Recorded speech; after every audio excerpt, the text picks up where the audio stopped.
Señoras, señores, me alegro. Buenos días. Pues ya es viernes 13. Viernes 13, no llueve, sigue haciendo el mismo tiempo que ayer prácticamente. Hace bastante calor en Canarias. Las temperaturas peninsulares y de Baleares son temperaturas muy agradables. Parece un verano tardío y todavía aguanta decir, vamos, yo no le diré que será para ir a la playa, que a lo mejor también, en algunos lugares también. Pero desde luego para pasear en mangas de camisa por media España. Ayer el día 12 de octubre, el Día de España, conviene recordar que era la fiesta nacional, el Día de España, tuvo un nombre propio que era el nombre de Borja Aybar, capitán del Ejército del Aire que volvía con un Eurofighter después de haber realizado una exhibición aérea con motivo del desfile, con motivo de que las Fuerzas Armadas participaran en la parada militar que presidía Su Majestad el Rey. Bien fuera porque sufrió un mareo, un desvanecimiento, porque falló el avión, porque se descontroló de alguna manera en un momento determinado por alguna razón que no conocemos y que no va a ser fácil conocer, pero bueno, bien fuera porque incluso él mismo no quisiera eyectar el asiento, es decir, salir despedido, caer en paracaídas, para evitar que el avión cayera en una zona de viviendas, por lo que fuere. Se estrelló en una campa cercana al lugar donde le estaban esperando su mujer y su hijo, en la base de Los Llanos, esperando que aterrizaran los Eurofighters 4 que habían participado en esa parada militar. Hoy el nombre de gloria y honor es para él, para Borja Aybar y para todos sus compañeros del Ejército del Aire, a quienes desde aquí les enviamos un fuerte abrazo. ¿Había ganas de España? Seguramente sí, ayer. Había ganas de España. Ayer había ganas de manifestar adhesión a la idea de España, al jefe del Estado, en diversos ámbitos. Lo hubo en Madrid, en la parada militar, con mayor presencia que nunca de público, por otra parte entusiasta. Lo hubo en Barcelona, de nuevo en una manifestación que desbordó anteriores cifras, que multiplicó por 13, 14, 15 las habituales manifestaciones del 12 de octubre. Algo se ha movido en Barcelona, en Cataluña, con los partidarios de la unidad de España. Y lo hubo particularmente en el Copetín de Palacio, en esa recepción que Su Majestad el Rey realiza con diversos representantes de la sociedad española, porque ayer hubo más gente que nunca. Y sobre todo gente que hacía mucho tiempo que no iba. Todo el PSOE, en conjunto.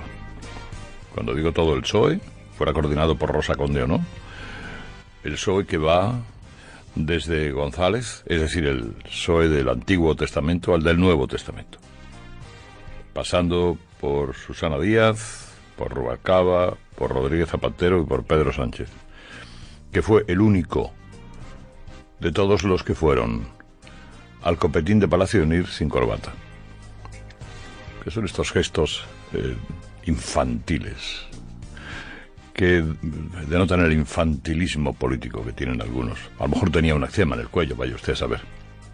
Pero bueno, una forma de llamar la atención. Soy tan guay. Sí, estoy en lo del 155 con Rajoy, pero no me pongo corbata. Ojo, que todavía conservo ese algo de rebeldía. Tontería bastante.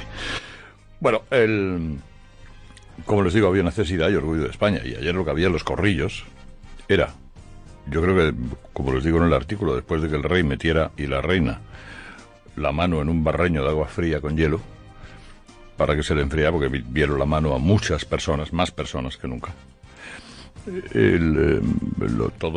Prácticamente todos los que pasaron por delante del rey le felicitaron y le dieron la enhorabuena por su discurso como jefe de Estado, que ha sido espoleta, que ha cambiado muchas cosas.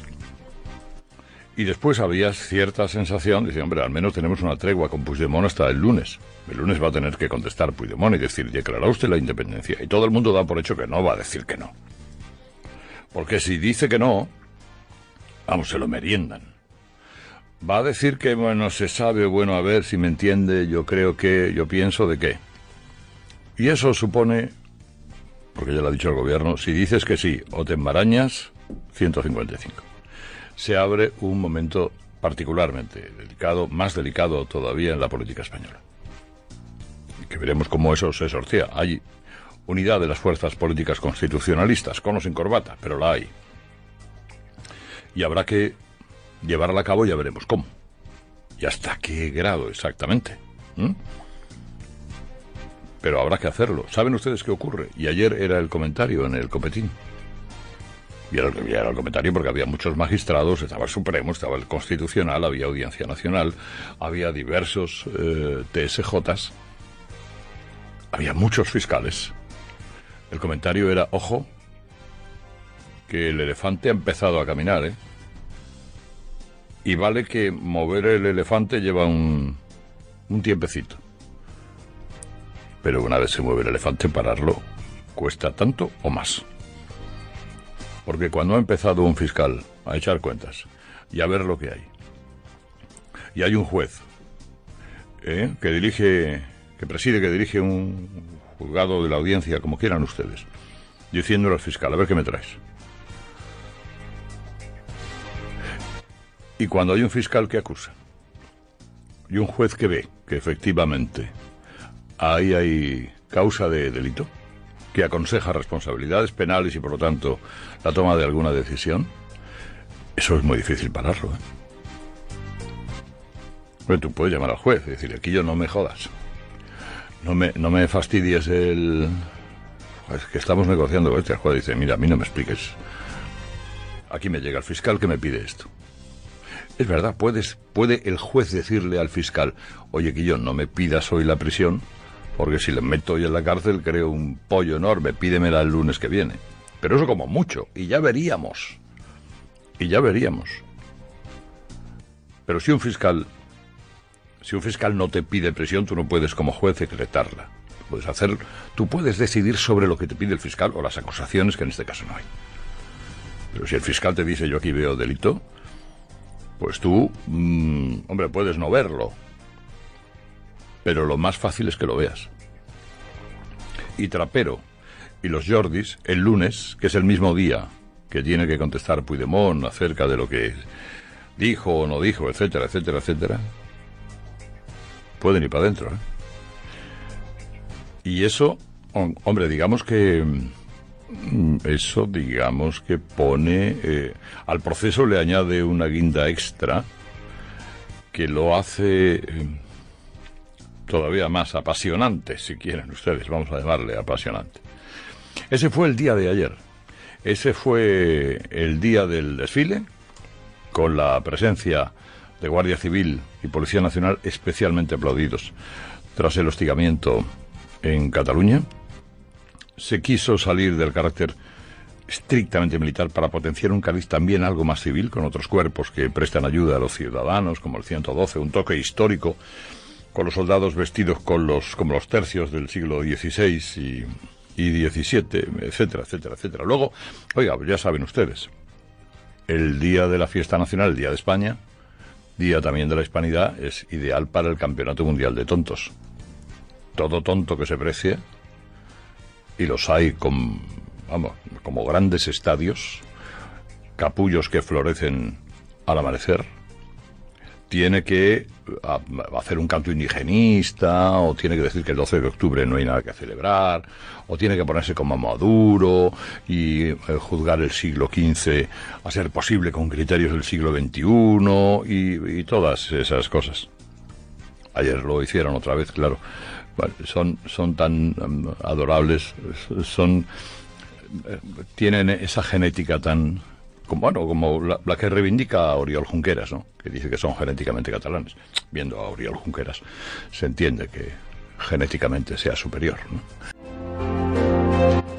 Hoy 13 de octubre van a tener ocasión de comentar noticias de la fiesta nacional, el desfile, el rayo que no cesa, en fin, y las citas o emplazamientos que el golpismo catalán tiene ante el requerimiento. Pero hay noticias que no va a dejar usted de comentar a lo largo del día con sus allegados. Son estas que ya nos trae Santi González. Santi Magetón. Hubo ayer una nota luctuosa en la fiesta nacional, el accidente en el que murió el capitán Borja Ibar a los mandos de su Eurofighter, mientras su mujer y su bebé de 4 meses le esperaban en la base de los Llanos. La versión más probable de los hechos apunta a la posibilidad de que el piloto no accionara el mecanismo de eyección para evitar estrellarse contra el núcleo urbano más próximo. En un drama como este no podían faltar los miserables que dieran prueba de lo suyo con burlas del aviador caído. Tal vez no haya comentado lo suficiente el caso de Abilio, un atracador reincidente que cumple condena en la cárcel de Brians 1. Si somos independientes, ¿qué pinto yo aquí, víctima de una justicia extranjera? ¿A qué me suena esto?, dije, y era, una vez más, la vida de Brian cuando los presos eran atendidos por un solícito funcionario que les preguntaba: ¿crucifixión? Salga por esa puerta, una cruz por persona. Abilio es el que responde: no, libre, y cuando el romano le da la enhorabuena dice que no, que era broma, crucifixión. Puede parecer una broma, como casi todo en esta bufonada, pero Abilio es el que explica el verdadero origen del proceso: sustraer a la familia Pujol y a sus epígonos de la acción de la justicia española. También es hoy noticia la decisión de Trump de abandonar la UNESCO por el carácter anti-israelí de su ejecutoria. Ya se está produciendo la división de opiniones habitual en torno a las decisiones presidenciales. Habría que recordar, sin embargo, que el autodenominado organismo cultural de la ONU ha tenido problemas con todos los presidentes norteamericanos en las últimas décadas: Ronald Reagan, George Bush y Barack Obama. ¿Qué tal, Edurne Uriarte? Buenos días. Hola, buenos días. Hola, David Gistau. Hola, buenos días. ¿Qué tal? Hola, Nicolás Redondo. Hola, muy buenos días, don Carlos. Buenos Edurne días. y David. Oye, estaba ayer el PSOE al completo. Faltaba el conserje de Ferraz, vamos. Está bien, ¿no? Está bien. Con la armadura mellada y la mirada triste, pero ahí estaban todos los viejos soldados. Sí, es verdad. Es verdad. Estaban todos, y yo no sé si estuvo Edurne en Palacio. Yo no. No. Yo no estuve. ¿David tampoco? No, tampoco. Tampoco, bueno, sé que el único fui yo entonces. Sí, se cuenta tú. No, estaba todo, la verdad es que yo hablé con Rubalcaba cuando entrábamos y me decía Rubalcaba: llevo 5 años sin venir, desde que lo dejé, esto. Pero creo que este año había que venir. Y efectivamente dice, porque fíjate, a mí lo que me gustan, las copas de pie y esas cosas. Pero ¿tú notaste un ambiente especial, preocupación, tensión? Ayer como una especie de tiempo, de medio tiempo, ¿no? El descanso del vestuario. Lo que pasa es que sí es verdad que hablabas con juristas, y los juristas te decían: ojo, porque escúchame, que estos pueden ir para adentro el lunes, ¿eh? Y si van estos, vamos, porque la verdad es que el calendario de los juristas y la máquina de los juristas ha echado a andar, y eso ya pararlo no es tan fácil. Tú lo decías antes, ¿sí? El elefante tarda mucho en andar, pero cuando anda no se para. Sí, es que no se piensa las oye, cosas. aparte que se supone que la acción de un jurista o de un magistrado no tiene nada que ver con el tiempo político ni con la política. Por más que pueda haber en la política novedades y maniobras y intimidaciones y cosas, lo del juez va por otro lado. Pero sí es influido también por el ambiente político, y hay un cambio fundamental en los últimos 2 días, y es que hay una unidad entre PP, PSOE y Ciudadanos. Eso va a ser fundamental también para el ritmo de la justicia, por decirlo de alguna manera. Sí, porque tiene cobertura ambiental. Sí, pero exactamente. Oye, Carlos, pero decías que algunos presidentes de comunidades autónomas no han ido ayer, ¿no? La verdad es que no sé qué explicaciones pueden tener, pero el del País Vasco, Urkullu, la verdad es que tenía motivos suficientes, si quiere respetar la historia, para ir, porque si alguien ha sido protagonista con curas y soldados en todo lo que vino después del descubrimiento, hemos sido los vascos. Sí, sí. Hombre, lo que pasa que es que sus hooligans, pues él tiene que contentar a sus hooligans. Entonces esto que va, menudo españolazo que va al día de tal. Luego la cuentista esta, la sujeta esta de Navarra, esta, pues, ¿dónde va a ir? Que va a lograr empobrecer una tierra tan rica como Navarra. Mira que, sí, mira que es difícil con va Navarra. Va a dejarla como un erial. Que ha habido divisiones, conflictos, tensiones, hasta detenciones de presidentes, pero no han podido empobrecer Navarra, y estos van a terminar empobreciéndola. ¿Sí? Bueno, un momento, que tengo 2 consejos, espera. Bueno, vamos a ver qué más cosas pasan hoy, además de las que hemos contado. Pues mira, tenemos poco tiempo, pero yo no me resisto a pasar por un lugar donde hoy continúa la fiesta, a pesar de que ya haya terminado el Día de la Hispanidad. Nos vamos a Zaragoza, donde continúan celebrando sus fiestas patronales en honor a la Virgen del Pilar. Unas 300.000 personas asistieron a la ofrenda floral de ayer. Estamos hablando de récords de asistencia en el desfile, pero también en Zaragoza. La ofrenda duró más de 12 horas. Otro récord. COPE Zaragoza, Enrique Pérez, buenos días. Así es, Sergio, buenos días. Este año se han vuelto a batir todos los récords, como dices, tanto de participación como de duración. 285.000 personas, 10.000 más que el año pasado, han llevado este jueves sus ramos de flores a la Virgen del Pilar en una ofrenda que duró casi 13 horas. Comenzaba a las 7 de la mañana y sin duda el buen tiempo que tuvimos ayer en la capital aragonesa animó a muchos a sumarse a título individual a los más de 700 grupos que desfilaron por las calles de la capital hasta las 8 de la tarde. Además, este año también ha sido la ofrenda más multicultural con la participación de hasta 15 países. Y bueno, sabéis que París, vanguardia de tantas cosas, ha anunciado su intención de prohibir la circulación de coches diésel en 2024 y los de gasolina en 2030. Pues aquí en Madrid, hoy también... ¿Cómo van a circular los coches? ¿A empujones? Pues empujones o eléctricos o algo harán, ya veremos. Pero de momento, aquí en Madrid... También día complicado. Los conductores tienen prohibido aparcar en el centro de la capital de España y el Ayuntamiento ha dado un paso más en ese protocolo contra la contaminación. Así que vamos a ver si se cumple lo de la barba del vecino. Bueno, saben ustedes que nuestra sección, yo pienso de que, consiste en que nos envíen, si son tan amables, un mensaje de voz a nuestro WhatsApp al 600 99 1314, 600 99 1314. Información local que a las 8:30 entramos en análisis y opinión de actualidad. Herrera en COPE. La mañana.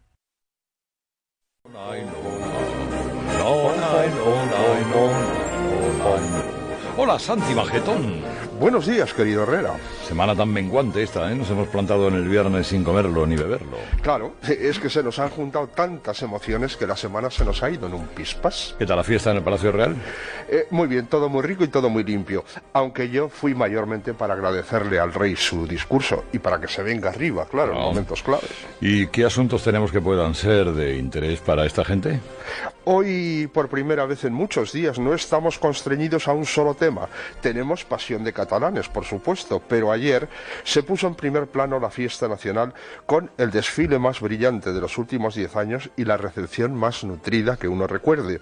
Las conversaciones en los corrillos del Palacio Real mostraban conmoción por el accidente que costó la vida al capitán Borja Ibar y hacían cábalas sobre el porvenir inmediato de Trapero y la respuesta de Puigdemont al requerimiento del gobierno, cuyo plazo vence el lunes a las 10.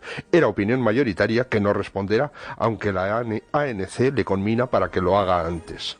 Luego está la confirmación de lo sabido, que la alteración de los números del referéndum por la organización era ya cosa prefijada por la organización. Son impagables las palabras grabadas por la Guardia Civil al exconsejero Tresserras. A mí, Herrera, lo que me ha impresionado, pero mucho, es lo que nos ha contado nuestro Sergio Barbosa, que fue alumno suyo en Barcelona, y qué suerte hemos tenido de que nos haya salido tan normal. Había que sofisticar el resultado, dijo el 3Rs. En lugar de 2 millones, pon 3. Uno de ellos de Oca, que diría Groucho Marx. Bueno, ¿y alguna cosa más? Sí, se confirma la capacidad de Puigdemont para crear España. La manifestación de Barcelona de ayer tuvo 13 veces más de asistentes que la del año pasado. Las majaderías habituales de Maduro sobre el holocausto español en fechas como estas, en la que ha coincidido ardorosamente nuestro Albertito Garzón, pájaro que nunca anida, el pajarito de Maduro propiamente dicho. Bueno, ya que estamos con él, con el majadero este, ¿cómo tenemos la sala de espera para el desfibrilador de tontos? Da gloria verla, Herrera. Empecemos por una paciente cualificada, mi sobaco, ne Ana Gabriel, a quien debemos reconocerle un mérito. En víspera de la fiesta nacional se declaraba independentista sin fronteras. ¡Qué oxímoron! No hay quien de más. ¿O sí? Irene Montero. Estamos muy tristes por la reedición de la Triple Alianza para aplicar el 155. Rodríguez Checa la ilustró en Twitter. Oli, Irene Montero, te lo explico a tu nivel, a ver si así. Esto es como cuando la Khaleesi, los Stark y los Lannister se unen para combatir al Rey de la Noche. ¿Son lo mismo? No. ¿Se odian? Bastante. ¿Se alían por un bien mayor que sus propios intereses? Sí. A Fray Josefo debió de impresionarle vivamente el discurso de la portavoz socialista Margarita. Está linda la mar, porque escribió: Margarita Robles se está enfrentando enérgicamente a la gramática y a la prosodia. Y luego están los tontos indigenistas de los que ya has hablado. Pedro Corral se ofrecía como donante al señalar una carencia. La concejal de Usera carga contra los incas en el 12 de octubre. Pone la bandera de los Aymara, esclavizados por los incas antes de que llegaran los españoles. y por último, Herrera, uno que te va a gustar. Así vamos, me reenvió ayer por la noche un tuit de Joe Culata para que te lo hiciera llegar expresamente a ti. Decía así: si el Barça se va de la Liga, lo más lógico es que Messi venga al Betis, y el problema nos viene ahora. ¿A quién quitas? Claro, es que eso lo he sostenido yo mucho tiempo. Ahora te dice Messi, quiero venir al Betis. Y dice, bueno, a ver. Bueno, ¿y alguien quito de ahí? Con lo que está jugando el equipo ahora mismo. Claro, es una pena. Que me voy alegrando mucho de saludarte, ¿eh? Y yo también, hasta el lunes. ¿Quiénes están aquí, damas y caballeros? Pues Edurne Uriarte, de Registado, y Nicolás Redondo. Con ellos y nuestros invitados a lo largo de esta hora y media, en este día de puente, hoy anda media España por ahí trastabillando, ¿eh? Hoy se lo han cogido algunos de remanguillé, hombre, algunos con justificación, como Paloma Tortajada, que para eso es el día de Zaragoza. Y claro, ayer se lo ha pillado. Pero lo demás, aquí tienen estos tíos y estas tías, oiga, dando el callo debidamente, como corresponde. Bueno, vamos a ver, lecturas del día de ayer, Edurne, con todos los elementos que ayer jugaron o formaron parte del día, desde la tragedia del piloto, que no sabemos, en fin, esto va a costar saberlo, pero bueno, investigadores hay. Si falló el aparato, le faltaba, yo qué sé, gasolina, si era difícil remontarlo, si al muchacho le dio un desmayo o si quiso evitar las zonas habitadas, sea como sea, no deja de ser un servidor público, un honrado servidor público al que hay que honrar debidamente. Más allá de esta tragedia, ¿qué otras cosas? Pues más allá de esta nota de tristeza, el día de ayer hace pensar en esa frase tan repetida, pero que a veces hay que aplicar, de que toda crisis es una oportunidad. Y lo digo por el estado actual del patriotismo español y de la unidad de la nación, inesperadamente fuerte, o desde mi punto de vista al menos inesperadamente fuerte. Yo que siempre he echado de menos ese fortalecimiento del patriotismo español, pues lo tenemos, y lo tenemos a partir de una gravísima crisis que no hemos superado, pero que al menos ha dado lugar a ese fortalecimiento con la unidad de los principales partidos, del PP, del PSOE y de Ciudadanos. El problema catalán sigue estando, evidentemente, en una situación enormemente preocupante, pero desde esta unidad de lo que ha pasado en los últimos días, yo me siento mucho más optimista para abordarlo. ¿También has estado? Hombre, desde luego está ocurriendo algo inesperado, y en ese sentido, bueno, puede ser algo pasajero como reacción al momento que vivimos, o puede ser algo definitivo que supere ciertos complejos que han tenido muy agarrotada la identidad española en todo el proceso desde la transición. Esa vinculación de franquismo y España que ha impedido que aquí florezca un sentido de pertenencia. Parecía que solamente los nacionalistas tenían derecho a ello. Entonces, ya veremos con el tiempo si esto es algo pasajero debido al momento político, o si por fin se ha roto ciertas contenciones y ese conflicto interno, esa mortificación tan española se ha superado ya. Insisto en que lo veremos. En cualquier caso, todo lo que está sucediendo, que es verdad y que ayer afloró en el desfile, en las últimas semanas ha tenido sobre todo la extensión barcelonesa, que me parece todavía más llamativo. Es decir, el otro día en el Parlamento, viendo la comparecencia de Rajoy, me llamó mucho la atención que los portavoces independentistas, por ejemplo Tardá, por primera vez, de una forma muy explícita, en su intervención reconocieran que existía una Cataluña no independentista. Eso yo no lo veo en el Parlamento. Y de repente empezaron a hacer con condescendencia, con altivez, con lo que fuera, pero hablaban de: no, yo soy consciente de que entre mis vecinos hay catalanes que no son independentistas, yo soy consciente de que mucha gente no lo es, yo soy consciente de que nos tenemos que dirigir a ellos. Y dijo: esto es nuevo, esto antes no existía, antes era un pueblo unido, era un pueblo único, el catalán independentista. Entonces, de repente, el reconocimiento de que existe una Cataluña distinta, que se ha hecho insoslayable desde el domingo pasado y en adelante, y de ayer también, me parece otra de las modificaciones. Habrá que ver cómo termina esto, cómo fluye todo. Desde luego el lunes, a partir de lo que haga Puigdemont con el Burofax, entraremos en una senda o en otra.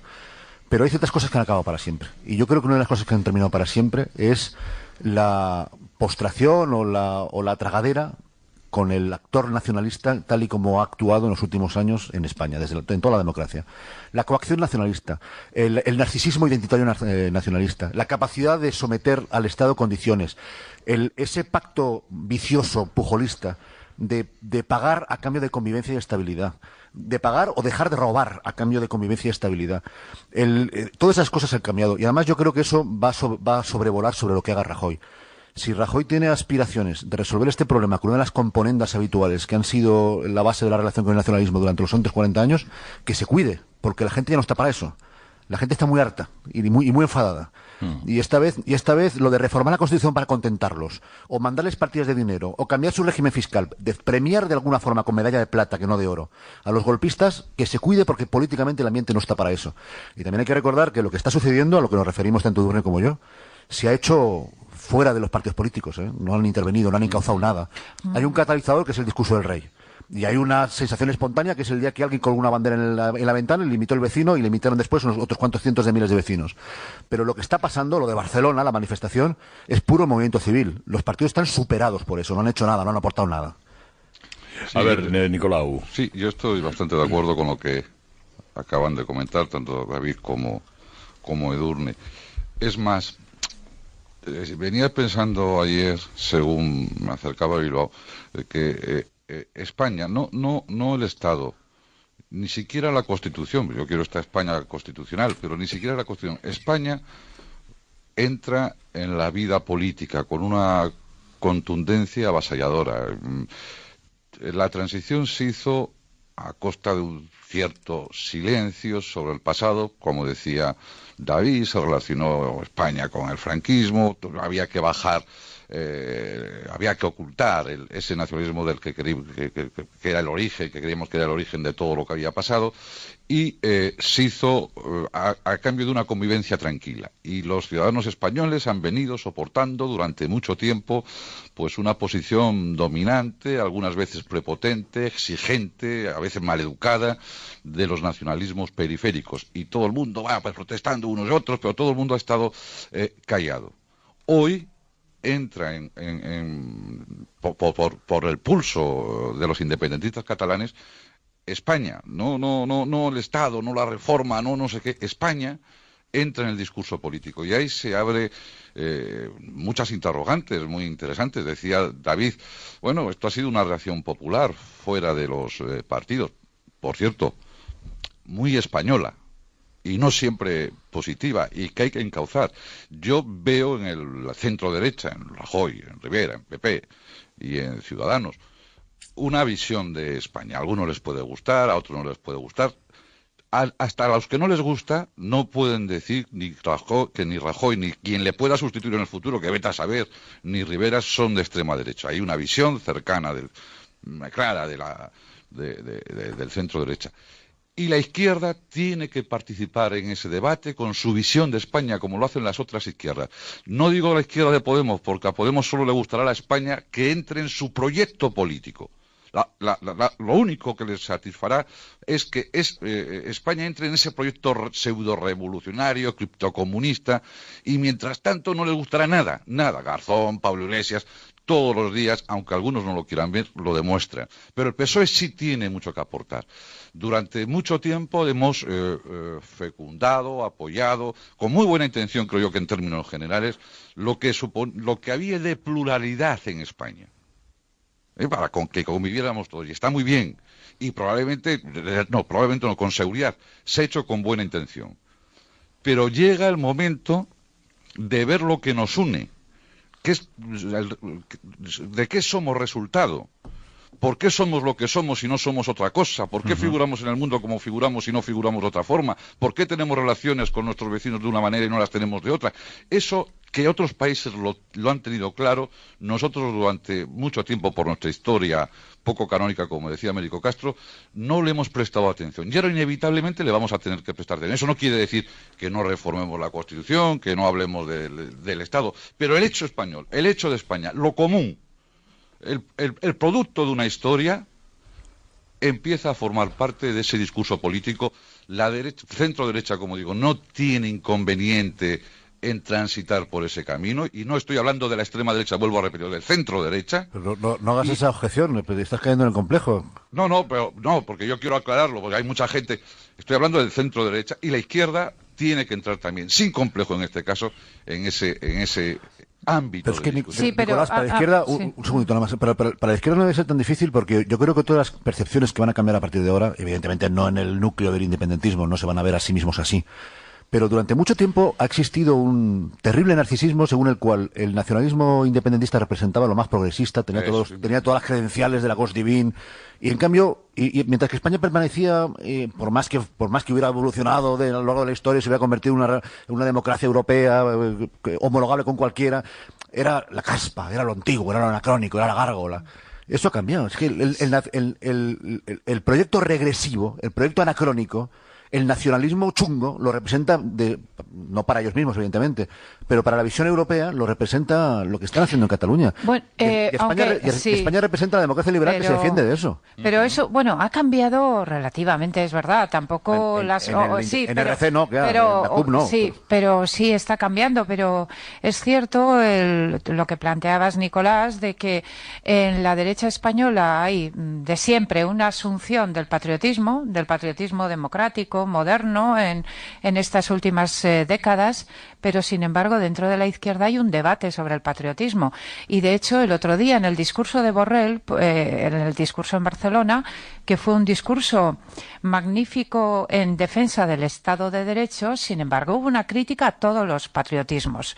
Y ahí estaba implícita una crítica también a un posible patriotismo español, lo que indica que dentro del socialismo hay un debate sobre el sentido del patriotismo. Pero lo más relevante en estos momentos, o a mí me lo parece, y lo más positivo, es que también desde la izquierda moderada hay un apoyo, en este caso, a la posible aplicación del 155, quizá no tanto por ese fortalecimiento del patriotismo, pero sí por un apoyo al Estado de Derecho. Lo importante es que en este acuerdo que ha habido esta semana entre Partido Popular, Partido Socialista y Ciudadanos, hay un elemento, desde luego, de fortalecimiento del patriotismo español, pero evidentemente más fuerte entre el PP y Ciudadanos, pero después también hay un apoyo del PSOE, en parte inesperado, porque yo tenía cierto escepticismo, por ejemplo, por la posible posición de Pedro Sánchez ante el 155,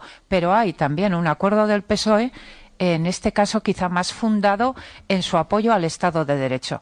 Y lo esencial es que al final el resultado es que tres partidos fundamentales están de acuerdo en la defensa de la aplicación de la ley y de la unidad de España. Lo de Borrell, una mínima corrección, lo de Borrell yo creo que hay que ponerlo en un contexto europeísta, que es a lo que se refería, no era una visión negativa del patriotismo español, yo creo que lo ponía en un contexto yo de hecho hice una abolición de fronteras y trascendencia a Europa. Quería derivar un poco si no tenéis inconveniente. Pero sí una cosita, Carlos. Dígala. Bueno, tampoco tiene mucha importancia, pero quiero, como hace unas semanas pudimos debatir, Edurne y yo, sobre el comportamiento del Partido Socialista, quiero decir que para mí no es inesperado. Yo sabía, porque casi siempre sucede, que el PSOE, con más o menos lentitud, iba a llegar donde ha llegado, y por cierto, como yo he sido muy crítico, terriblemente crítico con Sánchez, al día de hoy tengo que decir que se está desenvolviendo bien en la circunstancia más difícil que ha tenido el Partido Socialista Obrero Español en los últimos tiempos. Bueno, y ahora vamos donde tú quieras, Carlos. Sí, ahora vamos, centrémonos en lo que se espera el próximo lunes. Próximo lunes, las autoridades en justicia, los jueces, los fiscales, pueden tomar una decisión que meter para adentro al de la Paira y a los Jordis, y eso puede tener incidencia, es evidente, en el conflicto y sobre todo en el fin del plazo que tiene Puigdemont para decir si ha declarado o no la independencia, que sabemos que no va a decir que no. No lo va a decir porque, en fin, si no quiere ser pasado por las horcas caudinas de los suyos. Es decir, tampoco dirá que sí, dirá que el diálogo de Cataluña y todas estas cosas, que no servirá para nada. Y llegará el plazo de poner el 155. Con estos tíos entrando en la cárcel, si entran, si el fiscal lo pide y el juez lo considera procedente, las cosas van a ser más difíciles. Pero, ¿qué pasará en ese momento que se va a aplicar el 155? Hay una un degrado de la aplicación de este 155 arma legal en 5 pasos que explica muy bien 20minutos.com. Y si quieren ustedes ahí lo van a entender magníficamente bien. Bueno, la aplicación va a hacer al final que haya que poner gente dirigiendo cosas que ahora mismo controla la administración de la Generalidad de Cataluña. ¿Quiénes están dispuestos a ir a hacer esos trabajos? ¿Quién está dispuesto a ir a dirigir TV3? ¿Alguien está dispuesto a ir a hacerse cargo de los Mossos de Escuadra o de algunas otras cosas? ¿Qué va a pasar entonces? Ahí me quiero centrar. María Edurne. Sí, evidentemente, ahí vienen otros días complicadísimos. Bueno, punto primero, yo creo que la Generalitat va a responder con ambigüedad. Otra vez con un sí, pero no, con un no, pero sí. Y va a responder con ambigüedad porque realmente en estos momentos su posición está muy debilitada. Es decir, que por una parte tienen que seguir adelante para no hacer el ridículo entre los suyos y al mismo tiempo no pueden seguir adelante. Y no pueden seguir adelante porque saben que la ley está ahí, porque hay una unidad constitucionalista para aplicar la ley, pero además porque en estos momentos hay una percepción en Cataluña, una percepción mayoritaria de que esto es un desastre. Y en este punto me parecen muy importantes, fundamentales, los datos económicos. No solo los datos económicos generales de la evolución de la economía catalana, lo que está pasando estos días de traslado masivo de sedes sociales y de cuentas de los particulares. Sí, a los hooligans eso les da igual, ¿eh? Yo, fíjate, Carlos, y yo tengo mis dudas porque la gente te está contando que los propios independentistas están cambiando de cuentas. Ya no solo el resto de catalanes, hasta los propios independentistas. Ese movimiento de cambio de cuentas de particulares, ya no solo de sedes sociales, a mí me parece que ya indica una sensación de crisis, de problema, de incertidumbre de los propios catalanes que va a empujar a los líderes de la Generalitat hacia un repliegue. ¿Cómo va a ser ese repliegue? Yo no lo sé. Evidentemente esto va a ser muy difícil de prever cómo va a ser, pero yo me siento optimista. Creo que va a haber lentamente ese repliegue, que va a ir combinado de la aplicación de las medidas judiciales, lo que tú decías del elefante. El elefante se ha empezado a mover y va a seguir moviéndose, y con la garantía de la unidad del PP, PSOE y Ciudadanos. Sí, y Gistau, Nicolás. Dale, Nicolás. Sí, bueno, es que hace falta mucho valor para decir que no, y Puigdemont me parece que no lo va a tener. Madeleine Albright en sus memorias hablaba de las cumbres de Camp David entre Clinton, Arafat y Barack, y en un momento determinado, con la última oferta que le hace Clinton a Barack, que le dice a Arafat, que le dice que no, cuando cierra la puerta le dice él, el presidente estadounidense, a ella, le dice: no tiene valor, no tiene coraje para decir que no a los suyos, y por lo tanto no habrá acuerdo en estas conversaciones de Camp David. Y no lo hubo, porque no tuvo valor. Bueno, Puigdemont tampoco va a tener valor. Todos los datos racionales desde hace unas semanas les indican que han llegado hasta donde podían llegar, que no deberían dar un paso más. Pero, sin embargo, la tensión interna sectaria en la que viven, el miedo a la reacción de los suyos, les va a impedir que tengan capacidad de decir no al gobierno. Y en ese sentido, la respuesta, que será, como dice Edurne, si la hay, la respuesta será muy ambigua, muy propia de ellos, y por lo tanto, ahí también el gobierno, Ciudadanos y el Partido Socialista tienen que tener el valor de hacer lo adecuado, de hacer lo que corresponda en esa situación. Por lo que estoy viendo, han tenido el valor de no hacer caso a lo que pasionalmente podíamos decir desde la calle desde hace un cierto tiempo, y están prudentemente reaccionando tanto el gobierno como los dos partidos de la oposición que le apoyan en este caso, ¿no? Y eso es lo que yo espero, y que en cierta medida la reacción que está existiendo en Cataluña no les disuada, porque el conflicto lo vamos a tener inevitablemente, aunque no queramos, porque no va a tener valor para decir que no, como decía. Lo que sucede es que lo podemos establecer de la forma más ventajosa para que sea lo menos costoso, no para los independentistas, sino para los catalanes en general. Bueno, pues ayer vimos efectivamente una cierta unidad, con corbata o sin corbata, entre los tres grandes partidos. Se puede ser más infantil que sin corbata ver al rey. Pero Carlos, no le saquemos hoy defectos. Se puede ser más infantil. Yo por eso no voy, para no ponérmela.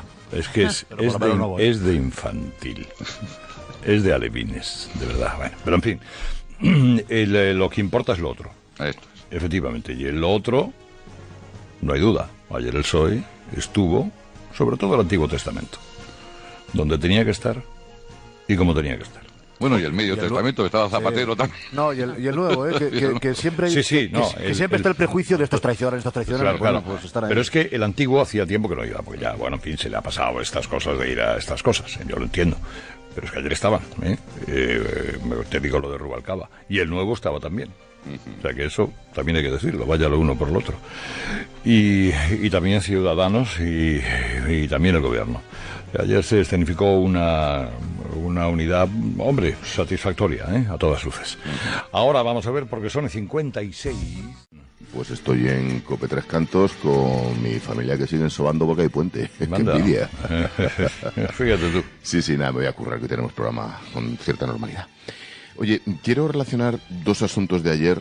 El uno, claro, lo habéis mencionado obviamente durante toda la noche y toda la madrugada, que es el accidente del capitán Borja Ibar, su muerte al aterrizar en la base de Los Llanos, y 3 ausencias. Y os voy a contar, perdón por hablar de mi libro, pero os voy a contar mi experiencia con esta gente. Primero, obviamente, la mala suerte de este chico, de este capitán del Ejército del Aire, algo que habría hecho decenas de veces con cientos de horas de vuelo, si no miles, y se estampa en casa aterrizando con la mujer y el bebé esperándoles allí. ¡Qué mala suerte! Primero. Segundo, 3 ausencias. 10 minutos antes, un cuarto de hora antes de que muriera, debieron miles de personas desfilar por la Castellana, entre ellos las autoridades, miles de españoles, todos los presidentes de las comunidades autónomas excepto 3. Urkullu, Uxue Barkos, País Vasco, Navarra y por supuesto Puigdemont. ¿Os imagináis que hubiera aparecido Puigdemont? La del pulpo le había caído ahí, pero en fin, no apareció. Cuando esta gente vuela, y yo he tenido la suerte de estar con ellos en Herat, en Kalinau, al norte de Afganistán. Yo he volado con ellos en Mali, he aterrizado en cabina en Senegal. La última experiencia fue volar con ellos por el Mediterráneo hasta ver los rascacielos de Libia, cómo bajan desde 10.000 metros hasta 100 metros sobre el agua para ver la cara de los inmigrantes. O sea, cuando esa gente está transportando por África soldados franceses para luchar contra el yihadismo o soldados españoles, esa gente está dispuesta a morir, literalmente, como le pasó ayer a Borja, a morir por los navarros, por los vascos, por los catalanes, por supuesto por todos nosotros. Y los 3 presidentes de esas 3 comunidades ayer no tuvieron el cuajo, por cobardía, por desconocimiento, por estupidez, ni siquiera de mirar para arriba unos minutos antes de que se matara.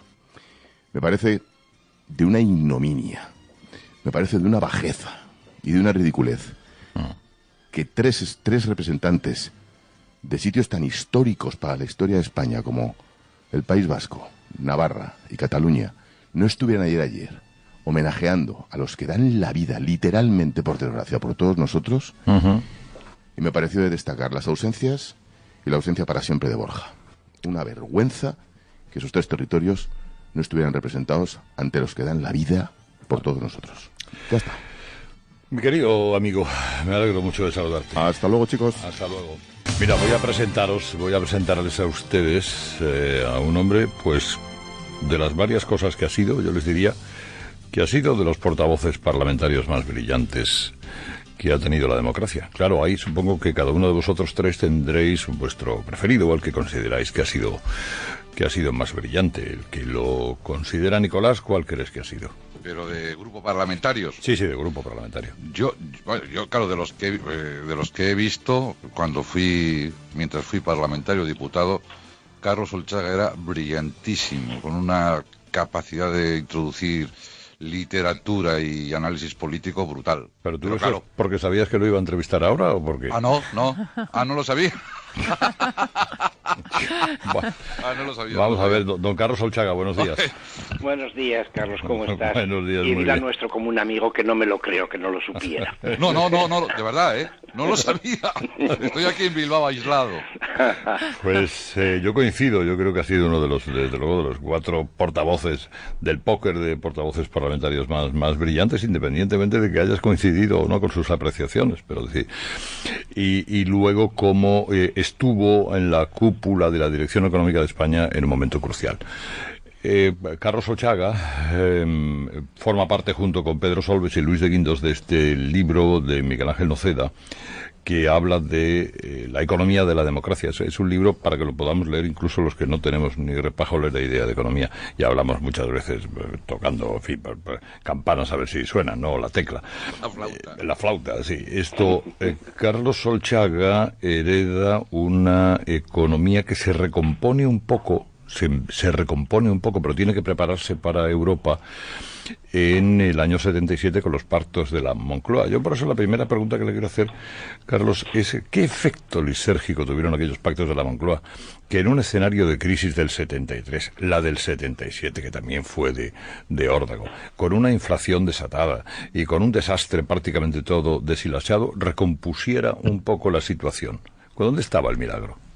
Bueno, lo más importante es que fueron, por decirlo así, el complemento de lo que se estaba produciendo en el ámbito de lo político. En el ámbito de lo político se había producido una serie de consensos, de transacciones entre fuerzas que estaban en contra del régimen franquista y en el exilio, los herederos del franquismo, a partir del cual se pudo conseguir ya en el año 78 la Constitución que ahora nos protege a todos. Pero en el ámbito de lo económico, la coincidencia en aquellos años con la crisis del petróleo, el despertar de los sindicatos y de los trabajadores que querían de nuevo libertad, querían derecho de huelga, querían subidas de salarios, todas las cuales eran peticiones justas y razonables después de tantos años de dificultades en el franquismo, pero que al mismo tiempo hacían que la situación económica fuera una de lo que se llamó entonces estanflación, es decir, estancamiento económico, crecimiento del paro y al mismo tiempo crecimiento de los precios, hacía que la inestabilidad política revertiera sobre la inestabilidad económica y esta a su vez sobre la inestabilidad política. Parecía de algún modo que la democracia no podía consolidarse si no había al menos una perspectiva de solución a los problemas económicos.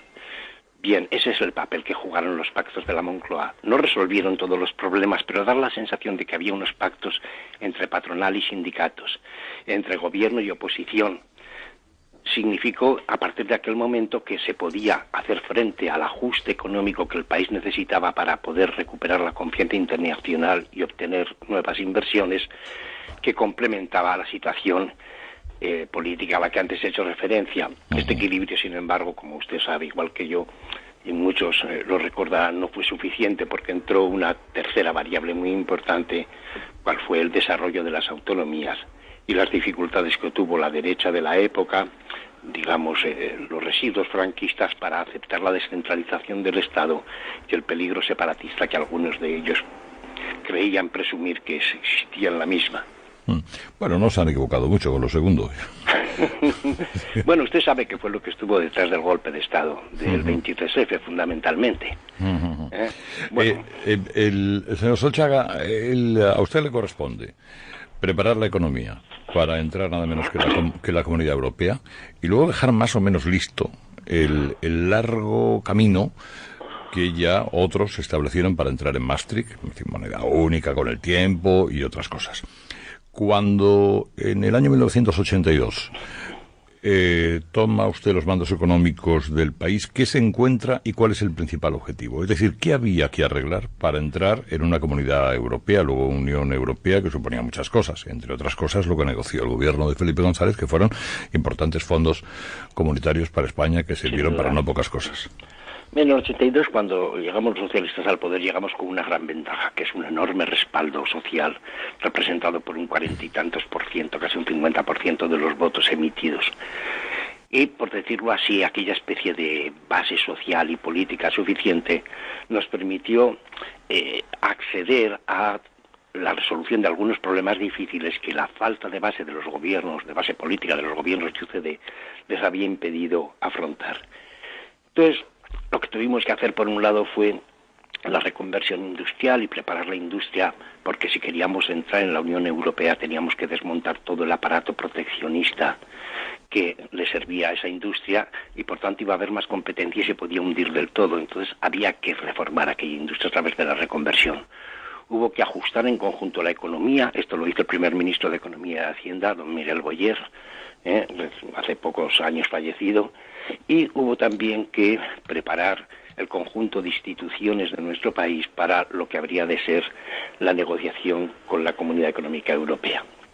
Pero conforme todo esto fue avanzando, a pesar de que no faltaron las dificultades en cada uno de los campos y los enfrentamientos a veces con los trabajadores y fundamentalmente con nuestro sindicato hermano, como entonces decíamos, la Unión General de Trabajadores, conforme esto iba avanzando, hubo un momento en el cual, a partir del 85-86, una serie de acontecimientos internacionales que permitieron un mayor crecimiento económico.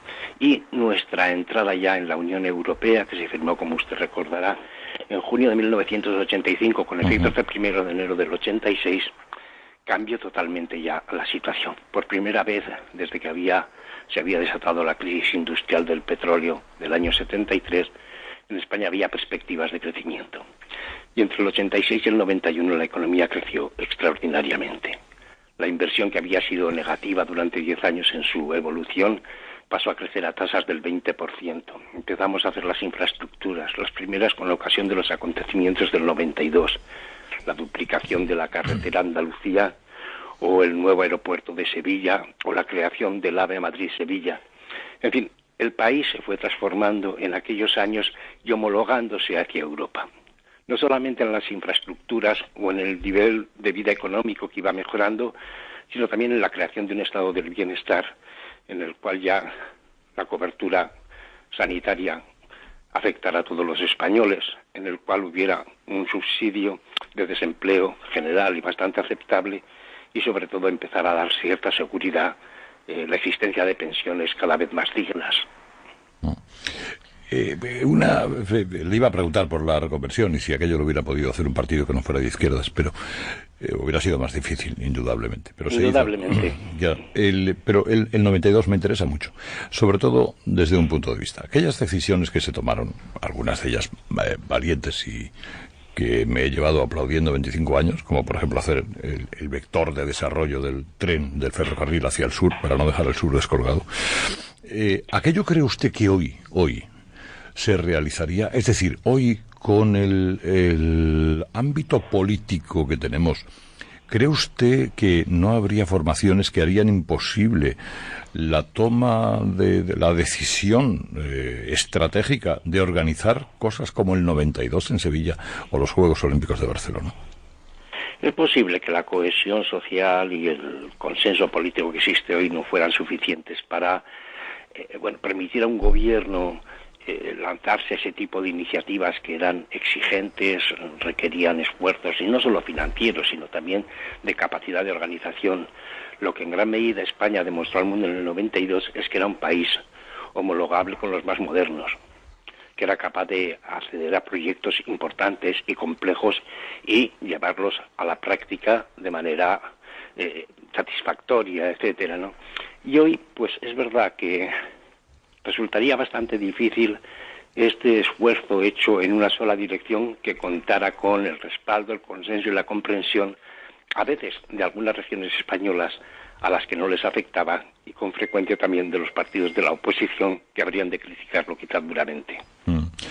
De todo lo que ha pasado después de Maastricht, y sobre todo de la toma de decisión de una sola política monetaria, es decir, de una moneda única, lo que más le ha llamado la atención que ha sido, porque yo leo en el libro que si a usted le hubieran dicho, o a cualquiera con sus conocimientos en Europa, que un país de la Unión Monetaria iba a tener un problema de repudio de su propia deuda, al estilo de la Argentina cíclica, que suele ocurrir de vez en cuando, usted lo hubiera considerado inimaginable. En efecto. Yo tuve el privilegio de firmar con el difunto Francisco Fernández Ordóñez el Tratado de Maastricht. Y en aquel momento, déjeme usted que le diga, y lo digo al margen de cualquier tipo de vanidad personal, España contó mucho en Maastricht. Las tesis españolas fueron importantes en la elaboración de la Unión Monetaria, y al mismo tiempo fue Felipe González de manera muy particular quien consiguió los nuevos fondos de cohesión que han sido tan importantes para el desarrollo español en los 20 años siguientes.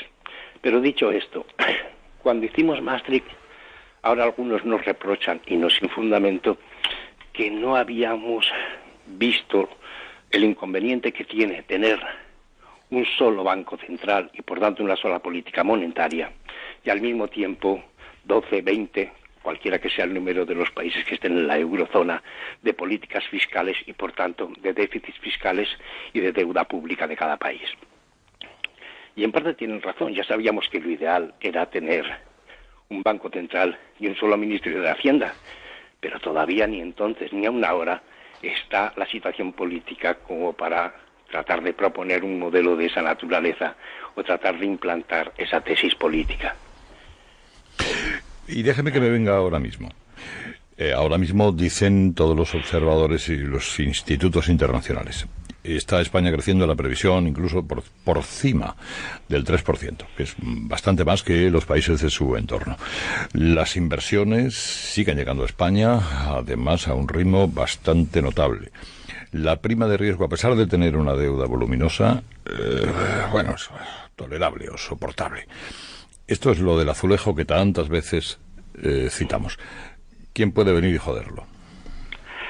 Bueno, siempre hay algunos riesgos internacionales. Uno de los más importantes se llama Donald Trump. Es una persona que es imprevisible, que no tiene tampoco, por decirlo así, un pasado político que te permitiera calcular a partir de él cuáles son los límites de su actuación, y que por consiguiente, dadas las tensiones, por ejemplo, con Corea del Norte, no sabe si hubiera de producirse algún tipo de conflagración que llevara a toda la economía mundial a una situación diferente y más preocupante, incluida naturalmente la española. En Europa, sin embargo, si esto no ocurre, como espero que sea el caso, las cosas van mejor, porque yo creo que el europesimismo que ha caracterizado los años de la crisis va siendo sustituido por ideas como las de Macron, por una mayor flexibilidad por parte del gobierno alemán, por la bendita salida del señor Schäuble del gobierno alemán, y otras cosas que permitirían pensar que de aquí en adelante quizá Europa pueda crecer más y pueda crecer de manera más unitaria. Y aquí tenemos nuestras propias inestabilidades. Sin duda, la más importante es Cataluña. ¿Y esa inestabilidad, qué teme usted de esa inestabilidad? Bueno, temo cosas en diferentes niveles, por decirlo así. En el político y en el social temo las consecuencias que van a ser duraderas de la fractura que se ha creado, sobre todo en Cataluña, porque afortunadamente, aunque muchos españoles están reaccionando ante, digamos, el interés separatista de unos cuantos independentistas en Cataluña, no está habiendo una fractura entre Cataluña y el resto de España. Y eso que siga así, eso es lo que deseo. Pero en Cataluña sí hay una fractura. Pero es el primer nivel. El segundo nivel es que verdaderamente la economía catalana a medio plazo se pone en una situación muy mala. Siguiendo, como espero que va a ser el caso dentro de España, en el sentido de que va a perder muchos factores de producción, mucha gente que es importante para el desarrollo de Cataluña y que lo ha sido en su pasado, pero que poco a poco van a dejar aquel país en la medida en la cual exista un riesgo, una amenaza de inestabilidad política y jurídica. Y finalmente me preocupa que todo esto tenga un impacto sobre la visión de los inversores internacionales sobre España, porque siempre los inversores huyen de aquellos lugares donde pueda haber algún tipo de crisis o de confrontación política y de inestabilidad en última instancia. ¿Porque cree usted que la aplicación del artículo 155 calma las cosas o las eriza más? Le diré, a los americanos les gusta mucho decir en estas circunstancias que las cosas mejorarán, pero primero se empeorarán. Bueno, yo creo que la aplicación del 155, si se hace con el rigor que hay que hacerle, la firmeza necesaria, no va a abrir inmediatamente un mundo tranquilo, sino más bien aumentará las tensiones. Pero creo que es lo único que se puede hacer dentro de la defensa del Estado de Derecho y en las circunstancias actuales, a menos que responda inmediatamente el señor Puigdemont, que en realidad cuando dijo lo que dijo, o no dijo lo que dijo, o dijo lo que no dijo, no pretendía en modo alguno establecer la independencia de Cataluña. Estamos hablando con don Carlos Solchaga, exministro, ex portavoz parlamentario del Grupo Socialista, y en el último minuto se lo tienen que repartir entre Edurne y David. María Edurne. Sí, señor Solchaga, brevemente, le quería pedir su valoración sobre el impacto del movimiento de sedes sociales y cuentas de particulares en el secesionismo catalán. Bueno, el impacto yo creo que ha sido sobre todo sobre la opinión pública, sobre esa idea un tanto ensoñada según la cual al día siguiente de separarse de España iban a vivir en una Arcadia feliz donde se liberarían de todos los supuestos inconvenientes que representa, digamos, los muchos vicios que los españoles no catalanes tenemos. Yo creo que cuando la gente ha descubierto que esto no era verdad, que Europa es un paraguas extraordinariamente importante bajo el cual quieren estar todas las empresas y particularmente las financieras, están empezando a ver que la alternativa de la independencia es una alternativa muy costosa, como están empezando a verla también en Inglaterra cuando están considerando los inconvenientes del Brexit. David. Buenos días, señor Solchaga. Buenos días. Un poco de intrahistoria del Partido Socialista. Usted sabe que había una opinión mayoritaria acerca de que Pedro Sánchez podía no apoyar al gobierno y irse por una senda más aventurera. ¿Usted cree que lo que Carlos llama el viejo testamento del PSOE, al que usted pertenece, las viejas generaciones, han tenido algo que ver con la actitud actual de las nuevas generaciones del PSOE? ¿Ha habido comunicaciones? ¿Se le ha embridado o es todo iniciativa propia de la nueva generación del PSOE? Me gustaría creer en parte esto último, pero no por tratar de embridar a nadie, sino porque hubiera una continuidad en el PSOE, porque es la forma, como en cualquier partido o organización, de aprovechar mejor lo que es el patrimonio común, el patrimonio colectivo, que es la experiencia del pasado.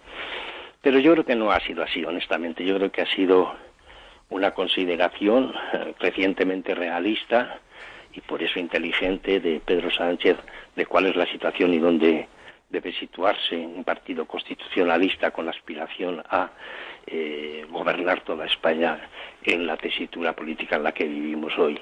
Yo creo que seguramente estamos asistiendo a un proceso en el cual una persona relativamente poco madura políticamente, como era Pedro Sánchez, ya a través de sus contactos con Moncloa, mucho más conocedora de los detalles de la situación, mucho más, como se decía en mis viejos tiempos, en la pomada de todas estas cosas, va también adquiriendo, digamos, cierta envergadura, cierta responsabilidad y una madurez que espero que se vaya notando en el futuro. Y en todo caso me alegro mucho de que las dudas que algunos albergaban, honestamente albergábamos, yo estaba entre ellos, sobre cuál iba a ser la posición de mi partido del PSOE, se haya anticipado en este sentido. Muchas gracias, señor Solchaga. Una última pregunta. ¿Le merece alguna consideración el esquema económico que defiende la izquierda del PSOE, es decir, el partido de Podemos, o con esos argumentos económicos difícilmente se puede llegar a alguna parte? Difícilmente se puede llegar a alguna parte, y en todo caso sus argumentos económicos no son más que una cobertura, porque te presentas en unas elecciones y debes presentar una plataforma que tenga, por decirlo así, o preste atención a todos los asuntos. Pero el tema de Podemos nunca ha sido el de gobernar. El tema de Podemos ha sido siempre el de llegar al poder. Esto es lo único que les preocupa. Don Carlos Solchaga, muchísimas gracias, ha sido un placer. Muchas gracias. Un abrazo, Carlos. Son las 9:30, 8:30 en Canarias, con permiso. Herrera en COPE. Estar informado. Qué buen momento para escuchar la copla del día que ya nos trae Luis del Val. Muchas gracias, Puigdemont. Hacía ya mucho tiempo que las banderas de España no ondeaban con el viento y estaban en los baúles, al fondo de recovecos, en espera de que el fútbol satisfaciera los egos, encendiera el entusiasmo y ese enorme apocamiento que millones de españoles con la bandera tenemos se fuera dulcificando y parecer europeos. Porque las chicas francesas hasta en el bikini puesto se exhiben con la bandera, sin tener ningún complejo. Y lo mismo los ingleses, alemanes o noruegos. ¿Qué nos ha pasado aquí? Que llevas unos gemelos con la bandera de España y el tonto de reglamento te insulta como fascista, muy decidido y resuelto, sin saber quién eres tú e ignorando lo que pienso. Pues que unos tontos modernos muy dogmáticos y tiesos dijeron que la bandera del dictador era invento. ¿No es del siglo XVIII, reinando Carlos III?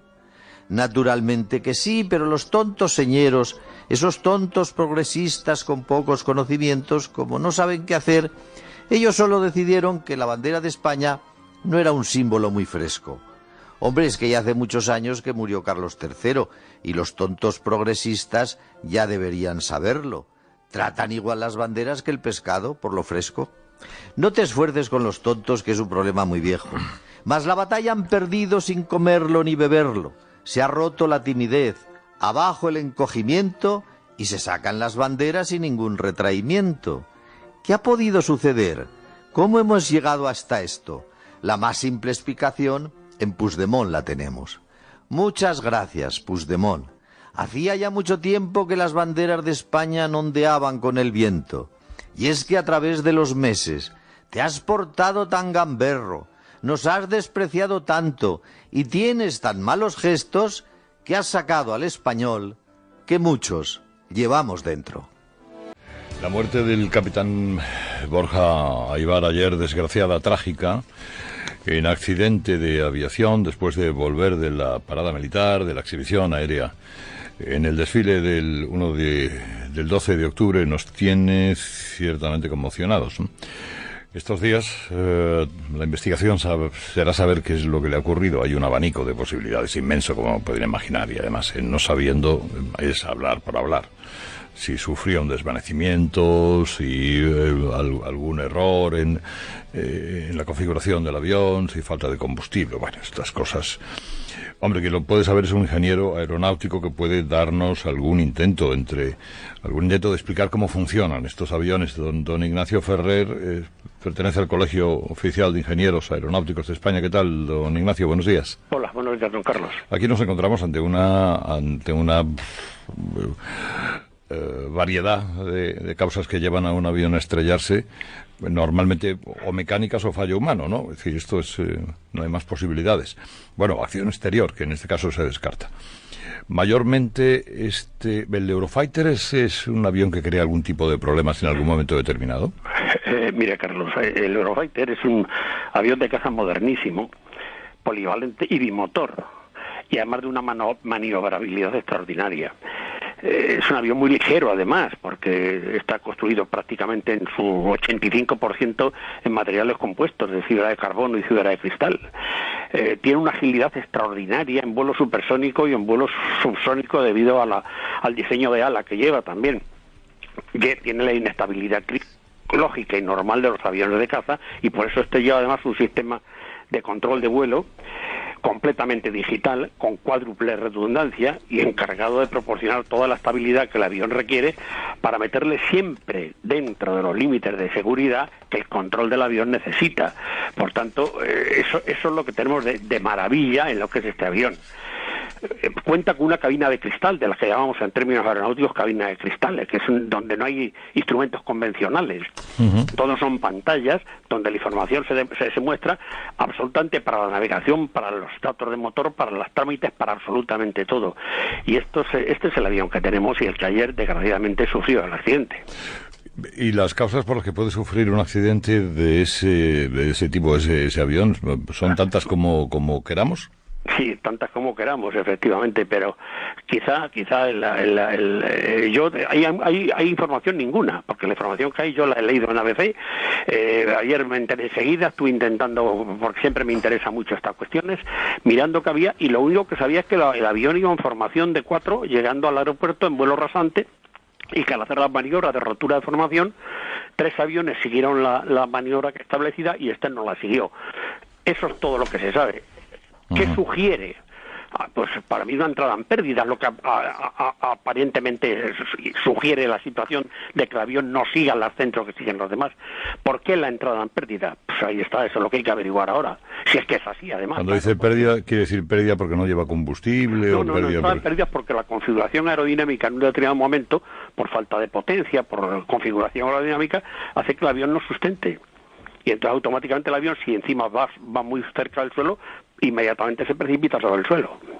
Claro, ese efecto de atracción, ¿verdad? El efecto ese de montaña, ¿le llaman ustedes? O no sé cómo lo llaman. No, es simplemente entrada en pérdida, es así de simple. Es más, en los aviones comerciales, cuando se aceptan en fábrica o después de una gran revisión, nosotros hacemos las pruebas de entrada en pérdida a los aviones grandes.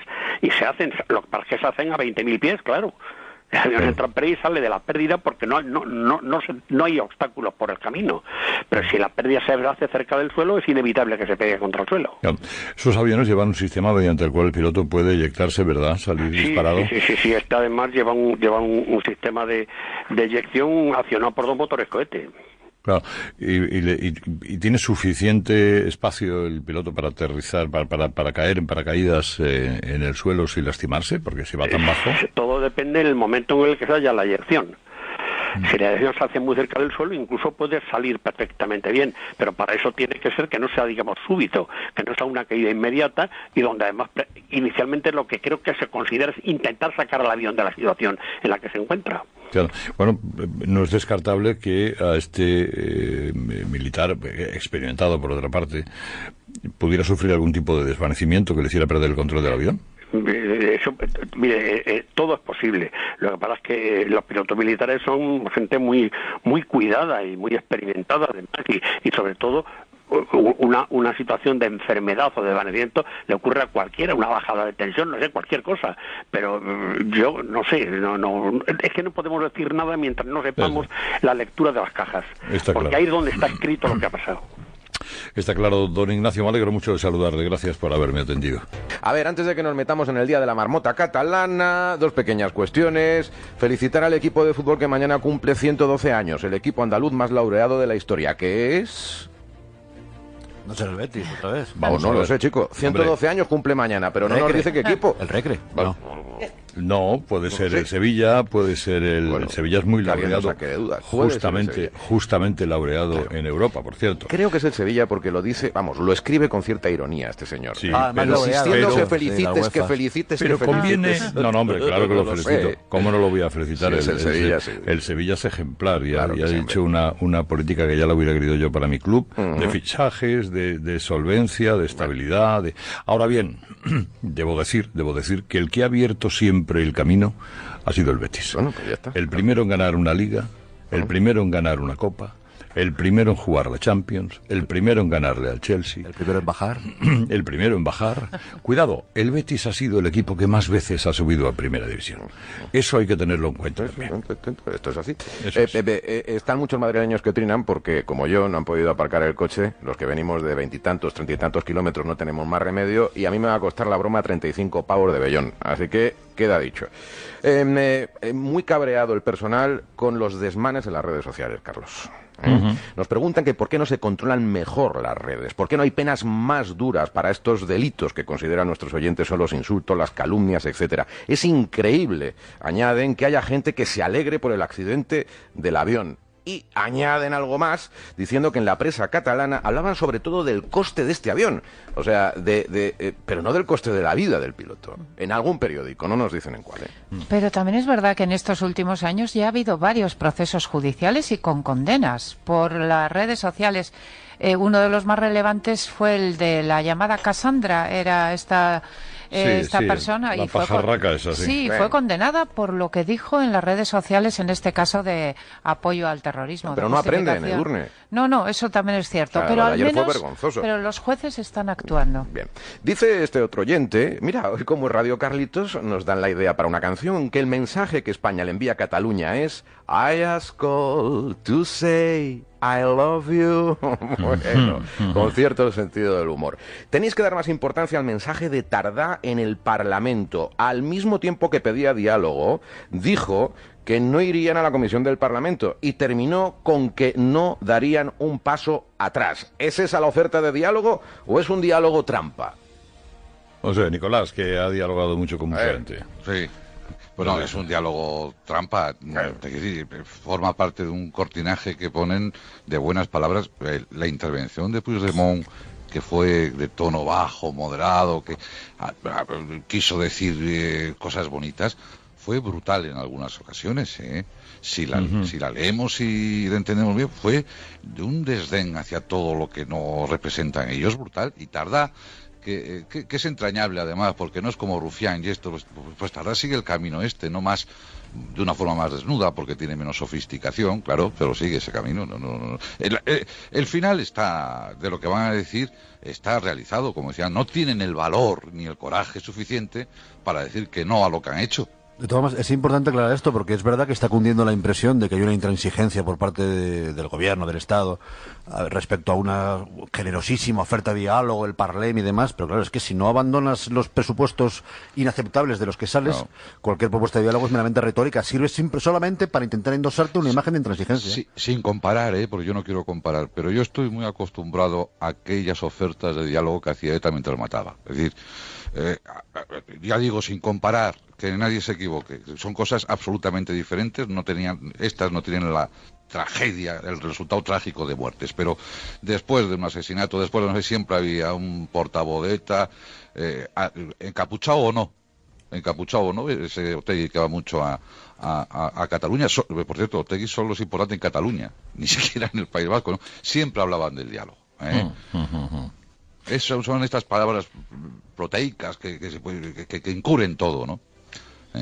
Bueno, vamos a ver, Sony 48, la última. Y un último comentario que no sé si es rumor o es un oyente que dice que Marcela Topor, la esposa de Puigdemont, rumana, 15 años más joven que él, con niños, se ha marchado a Rumanía por lo que pueda suceder, que no se encuentra en España. Entramos en un campo que me parece muy periférico. No, ya, claro, espérate. Yo me hago eco de los mensajes que nos envían los oyentes. Sí. Bueno, vamos a ver, tengo un mensaje de Berti. Tenemos, como siempre, como todos los viernes, guinda a la semana que ya nos trae Francisco Robles. A continuación, Paco. Ustedes me van a perdonar, pero hoy no voy a darles la puntilla con el Prusés. Perdonar, dirá más de un oyente. Lo que vamos a hacer es agradecerle que no nos hable del maldito Prusés, que por tu culpita se van las empresas con todo el parné. Durante una semana, periodo temporal que va de puntilla a puntilla, pasan muchas cosas en España. Mañana mismo, por poner un ejemplo, se corona en la Catedral de Sevilla la Virgen de la Salud, de la muy trianera Hermandad de San Gonzalo. Cuando vuelva a su barrio la acompañaremos, y así nos olvidaremos del Prusés durante la procesión. No podemos caer en la neurosis que afecta a los independentistas. No ven más allá de su mundo, de sus fantasías, de sus agravios, de sus gatillazos, a la hora de proclamar la independencia con freno y marcha atrás, con lo peligrosa que es la marcha atrás. El indepen es un tipo que está obsesionado consigo mismo, un narcisista que vive en el espejo deformado del esperpento. Mientras tanto, las empresas se van de Cataluña y en España renace el patriotismo sin complejos. En España, o sea, en Barcelona, donde una manifestación que no reivindica el dichoso Prusés reúne a 1 millón de valientes. Como valiente era y seguirá siendo en la memoria el capitán Borja Aybar, que le dio toda la profundidad del heroísmo al desfile de las Fuerzas Armadas que se celebró ayer. Nunca tantos debieron tanto a tan pocos. La frase de Churchill define a este piloto que ya ha entrado en la categoría de los héroes. Cuando sobrevoló la Castellana, en la tribuna de invitados no estaban los presidentes autonómicos de Cataluña, Navarra ni el País Vasco. Los mismos que ante cualquier catástrofe le pedirán auxilio a la unidad militar de emergencias, que no dudará en acudir a esos territorios de España para arriesgar su vida si es preciso. No todos son iguales. Por eso mismo, porque no todos somos iguales, mañana me iré a Triana para ver a esa Virgen cuyo nombre resume lo verdaderamente importante de la vida, que no es la identidad ni la independencia, sino la salud. Como diría Góngora, quédese con el Prusés Puigdemont, que yo me iré a la procesión. El domingo a partir de las 10 de la noche, ¿no, Carlos? El domingo a partir de las 10 de la noche en Televisión Española. El A1. ¿Cómo lo ves? Que es un... ¿Pero hay fútbol a esa hora? ¿Qué dices? Que no. ¿Cómo lo ves? ¿Qué fútbol y qué fútbol? Puede haber algún fútbol, pero no creo, ya porque ante el temor de verse desbordados por este... No, han cambiado todas las ligas europeas, además. Cambian las ligas europeas. España se paraliza. Imagino que con cuestiones muy interesantes, con preguntas muy molonas para que todo el mundo participe a través de la aplicación. Mira, Goyo ha participado en el ensayo piloto y va a participar en algunos programas también conmigo. Voy a tener esa fortuna, junto con más personas. Sí, pues señor. esta semana con Pepe Navarro, con Isabel Gemio, con Santiago Segura. Y bueno, se trata de que yo les hago a ustedes 10 preguntas. Y ustedes, a través de una aplicación que se llama ¿Cómo lo ves?, que la pueden bajar ya, bájenla ya, ¿Cómo lo ves? Radio Televisión Española, gratuita, me contestan y igual nos llevamos sorpresas a todo eso. Seguro. Así que vayan ustedes preparándose, porque ahora de momento nos vamos al Corte Inglés.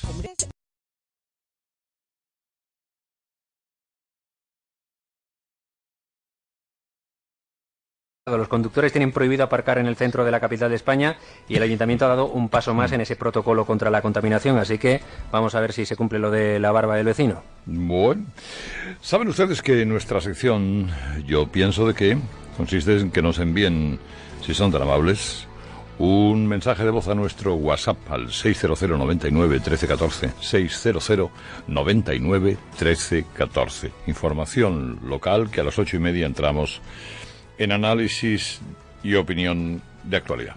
Herrera en COPE. La mañana.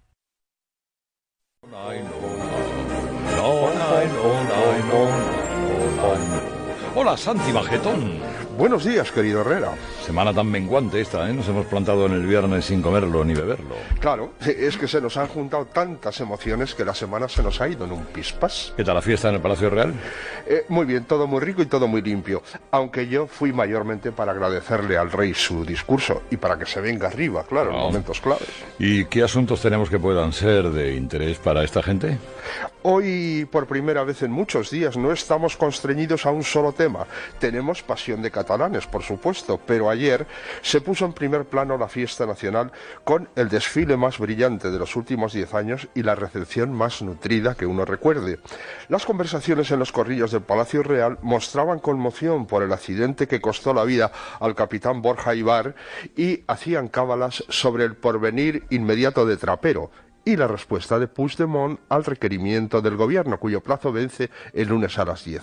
Era opinión mayoritaria que no responderá, aunque la ANC le conmina para que lo haga antes.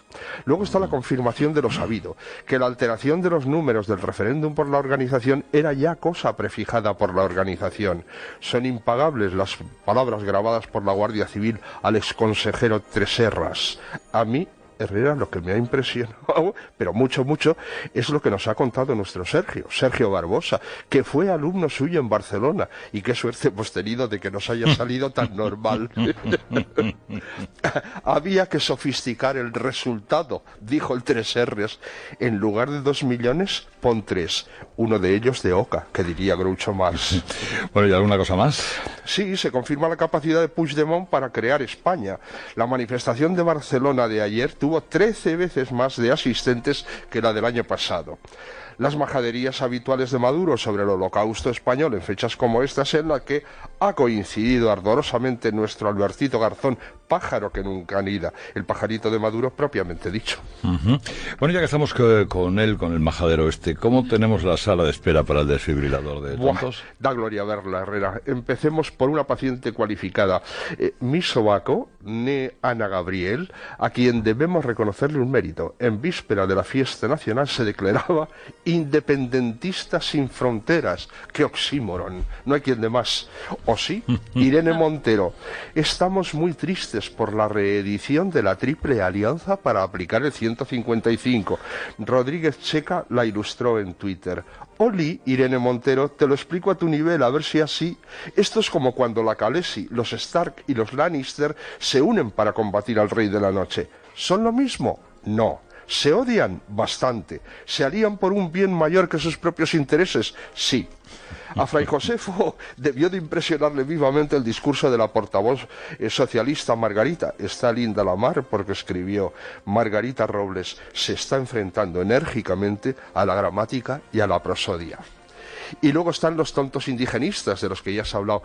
Pedro Corral se ofrecía como donante al señalar una carencia. La concejal de Usera carga contra los incas en el 12 de octubre. Pone la bandera de los Aymara, esclavizados por los incas antes de que llegaran los españoles. y por último, Herrera, uno que te va a gustar. Así vamos, me reenvió ayer por la noche un tuit de Joe Culata para que te lo hiciera llegar expresamente a ti. Decía así: si el Barça se va de la Liga, lo más lógico es que Messi venga al Betis, y el problema nos viene ahora. ¿A quién quitas? Claro, es que eso lo he sostenido yo mucho tiempo. Ahora te dice Messi, quiero venir al Betis. Y dice, bueno, a ver. Vale, ¿a quién quito de ahí?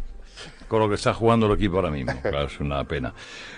Que me voy alegrando mucho de saludarte, ¿eh? Y yo también, hasta lunes.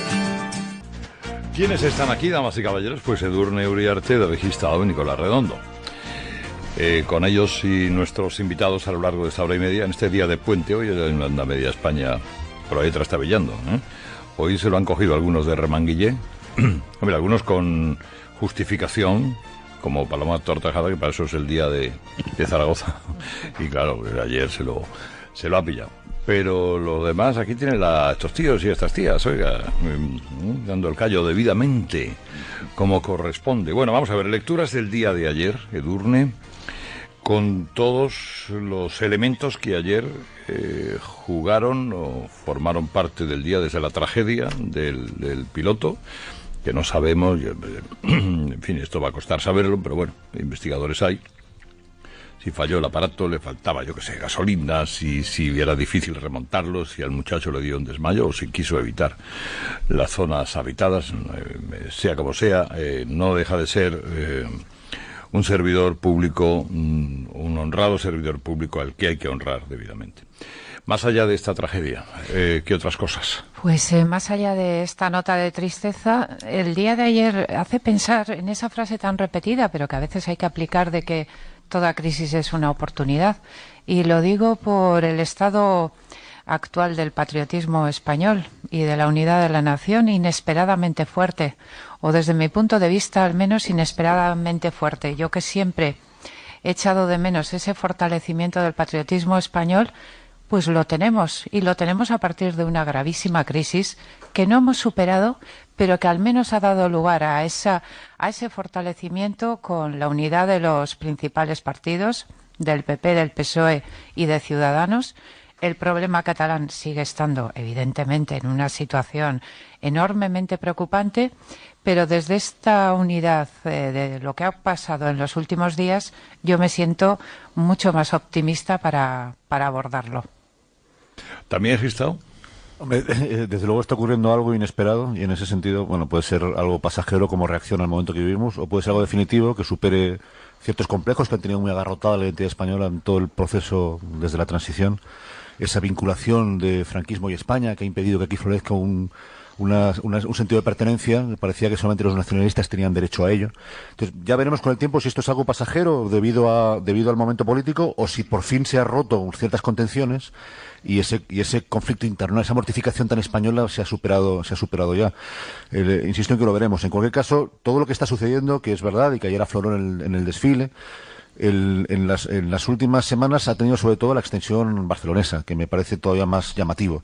Es decir, el otro día en el Parlamento, viendo la comparecencia de Rajoy, me llamó mucho la atención que los portavoces independentistas, por ejemplo Tardá, por primera vez... La aplicación del 155, quizá no tanto por ese fortalecimiento del patriotismo, pero sí por un apoyo al Estado de Derecho. Lo importante es que en este acuerdo que ha habido esta semana entre Partido Popular, Partido Socialista y Ciudadanos, hay un elemento, desde luego, de fortalecimiento del patriotismo español, pero evidentemente más fuerte entre el PP y Ciudadanos, pero después también hay un apoyo del PSOE, en parte inesperado, porque yo tenía cierto escepticismo, por ejemplo, por la posible posición de Pedro Sánchez ante el 155, pero hay también un acuerdo del PSOE en este caso quizá más fundado en su apoyo al Estado de Derecho. Y lo esencial es que al final el resultado es que 3 partidos fundamentales están de acuerdo en la defensa de la aplicación de la ley y de la unidad de España. Lo de Borrell, una mínima corrección, lo de Borrell yo creo que hay que ponerlo en un contexto europeísta, que es a lo que se refería, no era una visión negativa del patriotismo español. Yo creo que lo ponía en un contexto yo de hecho hice una abolición crítica de fronteras y trascendencia a Europa. Quería derivar un poco si no tenéis inconveniente. Yo espero sí una cosita, Carlos. Dígala. Bueno, tampoco tiene mucha importancia, pero quiero, como hace unas semanas pudimos debatir, Edurne y yo, sobre el comportamiento del Partido Socialista, quiero decir que para mí no es inesperado. Yo sabía, porque casi siempre sucede, que el PSOE, con más o menos lentitud, iba a llegar donde ha llegado, y por cierto, como yo he sido muy crítico, terriblemente crítico con Sánchez, al día de hoy tengo que decir que se está desenvolviendo bien en la circunstancia más difícil que ha tenido el Partido Socialista Obrero Español en los últimos tiempos. Bueno, y ahora vamos donde tú quieras, Carlos. Sí, ahora vamos, centrémonos en lo que se espera el próximo lunes. Próximo lunes, las autoridades en justicia, los jueces, los fiscales, pueden tomar una decisión que meter para adentro al de la Paira y a los Jordis, y eso puede tener incidencia, es evidente, en el conflicto y sobre todo en el fin del plazo que tiene Puigdemont para decir si ha declarado o no la independencia, que sabemos que no va a decir que no. No lo va a decir porque, en fin, si no quiere ser pasado por las orcas caudinas de los suyos. Es decir, tampoco dirá que sí, dirá que el diálogo de Cataluña y todas estas cosas, que no servirá para nada. Y llegará el plazo de poner el 155. Con estos tíos entrando en la cárcel, si entran, si el fiscal lo pide y el juez lo considera procedente, las cosas van a ser más difíciles. Pero, ¿qué pasará en ese momento que se va a aplicar el 155? Hay un degrado de la aplicación de este 155, arma legal en 5 pasos, que explica muy bien 20minutos.com. Y si quieren ustedes ahí lo van a entender magníficamente bien. Bueno, la aplicación va a hacer al final que haya que poner gente dirigiendo cosas que ahora mismo controla la administración de la Generalidad de Cataluña. ¿Quiénes están dispuestos a ir a hacer esos trabajos? ¿Quién está dispuesto a ir a dirigir TV3? ¿Alguien está dispuesto a ir a hacerse cargo de los Mossos de Escuadra o de algunas otras cosas? ¿Qué va a pasar entonces? Ahí me quiero centrar. María Edurne. Sí, evidentemente, ahí vienen otros días complicadísimos. Bueno, punto primero, yo creo que la Generalitat va a responder con ambigüedad.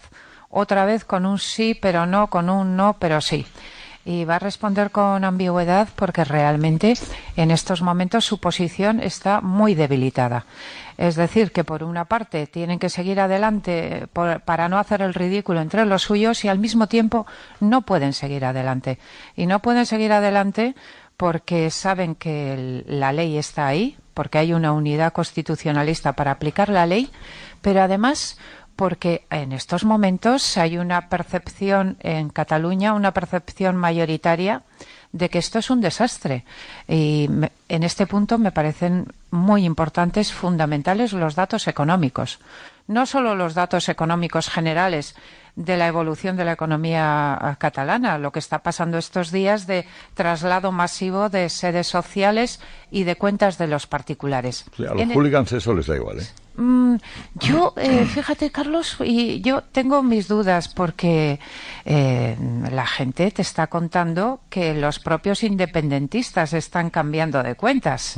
Ya no solo el resto de catalanes, hasta los propios independentistas. Ese movimiento de cambio de cuentas de particulares, ya no solo de sedes sociales, a mí me parece que ya indica una sensación de crisis, de problema, de incertidumbre de los propios catalanes que va a empujar a los líderes de la Generalitat hacia un repliegue.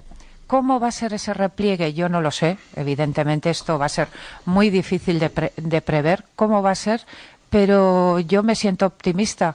Creo que va a haber lentamente ese repliegue, que va a ir combinado de la aplicación de las medidas judiciales, lo que tú decías del elefante. El elefante se ha empezado a mover y va a seguir moviéndose, y con la garantía de la unidad del PP, PSOE y Ciudadanos. ¿Y Gistau, Nicolás? Dale, Nicolás. Sí, bueno, es que hace falta mucho valor para decir que no, y Puigdemont me parece que no lo va a tener. Madeleine Albright en sus memorias hablaba de las cumbres de Camp David entre Clinton, Arafat y Barack, y en un momento determinado, con la última oferta que le hace Clinton a Barack, que le dice a Arafat, que le dice que no, cuando cierra la puerta le dice él, el presidente estadounidense, a ella, le dice: no tiene valor, no tiene coraje para decir que no a los suyos, y por lo tanto no habrá acuerdo en estas conversaciones de Camp David. Y no lo hubo, porque no tuvo valor. Bueno, Puigdemont tampoco va a tener valor. Todos los datos racionales desde hace unas semanas les indican que han llegado hasta donde podían llegar, que no deberían dar un paso más. Pero, sin embargo, la tensión interna sectaria en la que viven, el miedo a la reacción de los suyos, les va a impedir que tenga capacidad de decir no al gobierno. Y en ese sentido, la respuesta, que será, como dice Edurne, si la hay, la respuesta será muy ambigua, muy propia de ellos, y por lo tanto, ahí también el gobierno, Ciudadanos y el Partido Socialista tienen que tener el valor de hacer lo adecuado, de hacer lo que corresponda en esa situación. Por lo que estoy viendo, han tenido el valor de no hacer caso a lo que pasionalmente podíamos decir desde la calle desde hace un cierto tiempo, y están prudentemente reaccionando tanto el gobierno como los dos partidos de la oposición que le apoyan en este caso, ¿no? Y eso es lo que yo es apasionante. Ese fue el día de ayer. Ese fue el día del desfile, con la presencia de Guardia Civil y Policía Nacional especialmente aplaudidos tras el hostigamiento en Cataluña. Se quiso salir del carácter estrictamente militar para potenciar un cariz también algo más civil, con otros cuerpos que prestan ayuda a los ciudadanos, como el 112, un toque histórico, con los soldados vestidos como los tercios del siglo XVI y XVII, etcétera, etcétera, etcétera. Luego, oiga, ya saben ustedes, el día de la fiesta nacional, el día de España, día también de la hispanidad, es ideal para el Campeonato Mundial de Tontos. Todo tonto que se precie, y los hay como grandes estadios, capullos que florecen al amanecer, tiene que hacer un canto indigenista, o tiene que decir que el 12 de octubre no hay nada que celebrar, o tiene que ponerse como Maduro y juzgar el siglo XV a ser posible con criterios del siglo XXI y todas esas cosas. Ayer lo hicieron otra vez, claro. Bueno, son tan adorables, tienen esa genética tan como la que reivindica a Oriol Junqueras, ¿no? Que dice que son genéticamente catalanes. Viendo a Oriol Junqueras se entiende que genéticamente sea superior, ¿no? Hoy 13 de octubre van a tener ocasión de comentar noticias de la fiesta nacional, el desfile, el rayo que no cesa, en fin, y las citas o emplazamientos que el golpismo catalán tiene ante el requerimiento. Pero hay noticias que no va a dejar usted de comentar a lo largo del día con sus allegados. Son estas que ya nos trae Santi González. Santi Magetón. Hubo ayer una nota luctuosa en la fiesta nacional, el accidente en el que murió el capitán Borja Ibar a los mandos de su Eurofighter, mientras su mujer y su bebé de 4 meses le esperaban en la base de los Llanos. La versión más probable de los hechos apunta a la posibilidad de que el piloto no accionara el mecanismo de eyección para evitar estrellarse contra el núcleo urbano más próximo. En un drama como este no podían faltar los miserables que dieran prueba de lo suyo con burlas del aviador caído. Tal vez no haya comentado lo suficiente el caso de Abilio, un atracador reincidente que cumple condena en la cárcel de Brians 1. Si somos independientes, ¿qué pinto yo aquí? víctima de una justicia extranjera. ¿A qué me suena esto?, dije, y era, una vez más, la vida de Brian cuando los presos eran atendidos por un solícito funcionario que les preguntaba: ¿crucifixión? Salga por esa puerta, una cruz por persona. Abilio es el que responde: no, libre. Y cuando el romano le da la enhorabuena dice que no, que era broma, crucifixión. Puede parecer una broma, como casi todo en esta bufonada, pero Abilio es el que explica el verdadero origen del proceso: sustraer a la familia Pujol y a sus epígonos de la acción de la justicia española. También es hoy noticia la decisión de Trump de abandonar la UNESCO por el carácter anti-israelí de su ejecutoria. Ya se está produciendo la división de opiniones habitual en torno a las decisiones presidenciales. Habría que recordar, sin embargo, que el autodenominado organismo cultural de la ONU ha tenido problemas con todos los presidentes norteamericanos en las últimas décadas: Ronald Reagan, George Bush y Barack Obama. ¿Qué tal, Edurne Uriarte? Buenos días. Hola, buenos días. Hola, David Gistau. Hola, buenos días. ¿Qué tal? Hola, Nicolás Redondo. Hola, muy buenos días, don Carlos. Buenos Edurne días. y David. Oye, estaba ayer el PSOE al completo. Faltaba el conserje de Ferraz, vamos. Está bien, ¿no? Está bien. Con la armadura mellada y la mirada triste, pero ahí estaban todos los viejos soldados. Sí, es verdad.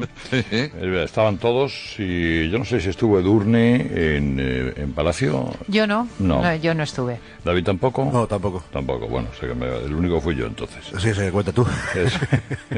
No, estaba, la verdad es que yo hablé con Rubalcaba cuando entrábamos y me decía Rubalcaba: llevo 5 años sin venir, desde que lo dejé, esto. Pero creo que este año había que venir. Y efectivamente dice, porque fíjate, a mí lo que me gustan, las copas de pie y esas cosas. Pero ¿tú notaste un ambiente especial, preocupación, tensión? Ayer como una especie de tiempo, de medio tiempo, ¿no? El descanso del vestuario. Lo que pasa es que sí es verdad que hablabas con juristas, y los juristas te decían: ojo, porque escúchame, que estos pueden ir para adentro el lunes, y si van estos, vamos, porque la verdad es que el calendario de los juristas y la máquina de los juristas ha echado a andar, y eso ya pararlo no es tan fácil. Tú lo decías antes, el elefante tarda mucho en andar, pero cuando anda no se para. Así es que no se piensan las cosas. Oye, aparte que se supone que la acción de un jurista o de un magistrado no tiene nada que ver con el tiempo político ni con la política. Por más que pueda haber en la política novedades y maniobras y intimidaciones y cosas, lo del juego va por otro lado. Pero sí es influido también por el ambiente político, y hay un cambio fundamental en los últimos 2 días, y es que hay una unidad entre PP, PSOE y Ciudadanos. Eso va a ser fundamental también para el ritmo de la justicia, por decirlo de alguna manera. Sí, porque tiene cobertura ambiental. Sí, exactamente. Oye, Carlos, pero decías que algunos presidentes de comunidades autónomas no han ido ayer, ¿no?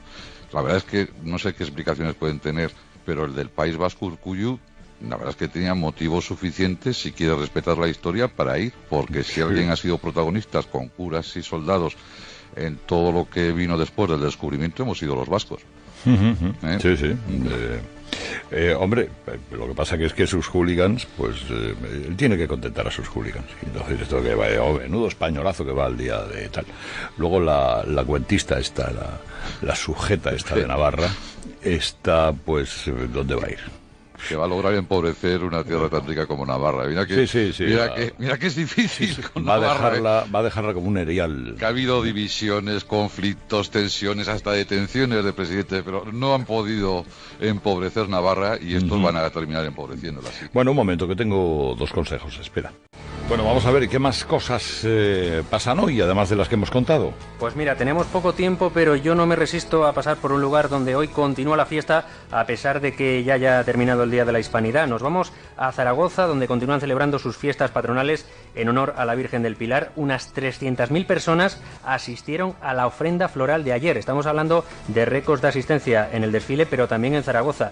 La ofrenda duró más de 12 horas, otro récord. COPE Zaragoza, Enrique Pérez, buenos días. Así es, Sergio, buenos días. Este año se han vuelto a batir todos los récords, como dices, tanto de participación como de duración. 285.000 personas, 10.000 más que el año pasado, han llevado este jueves sus ramos de flores a la Virgen del Pilar en una ofrenda que duró casi 13 13 horas. Comenzaba a las 7 de la mañana y sin duda el buen tiempo que tuvimos ayer en la capital aragonesa animó a muchos a sumarse a título individual a los más de 700 grupos que desfilaron por las calles de la capital hasta las 8 de la tarde. Además, este año también ha sido la ofrenda más multicultural con la participación de hasta 15 países. Y bueno, sabéis que París, vanguardia de tantas cosas, ha anunciado su intención de prohibir la circulación de coches diésel en 2024 y los de gasolina en 2030. Pues aquí en Madrid... Entonces, ¿cómo van a circular los coches? ¿Empujones? Pues empujones o eléctricos o algo harán, ya veremos. Pero de momento, aquí en Madrid, también día complicado.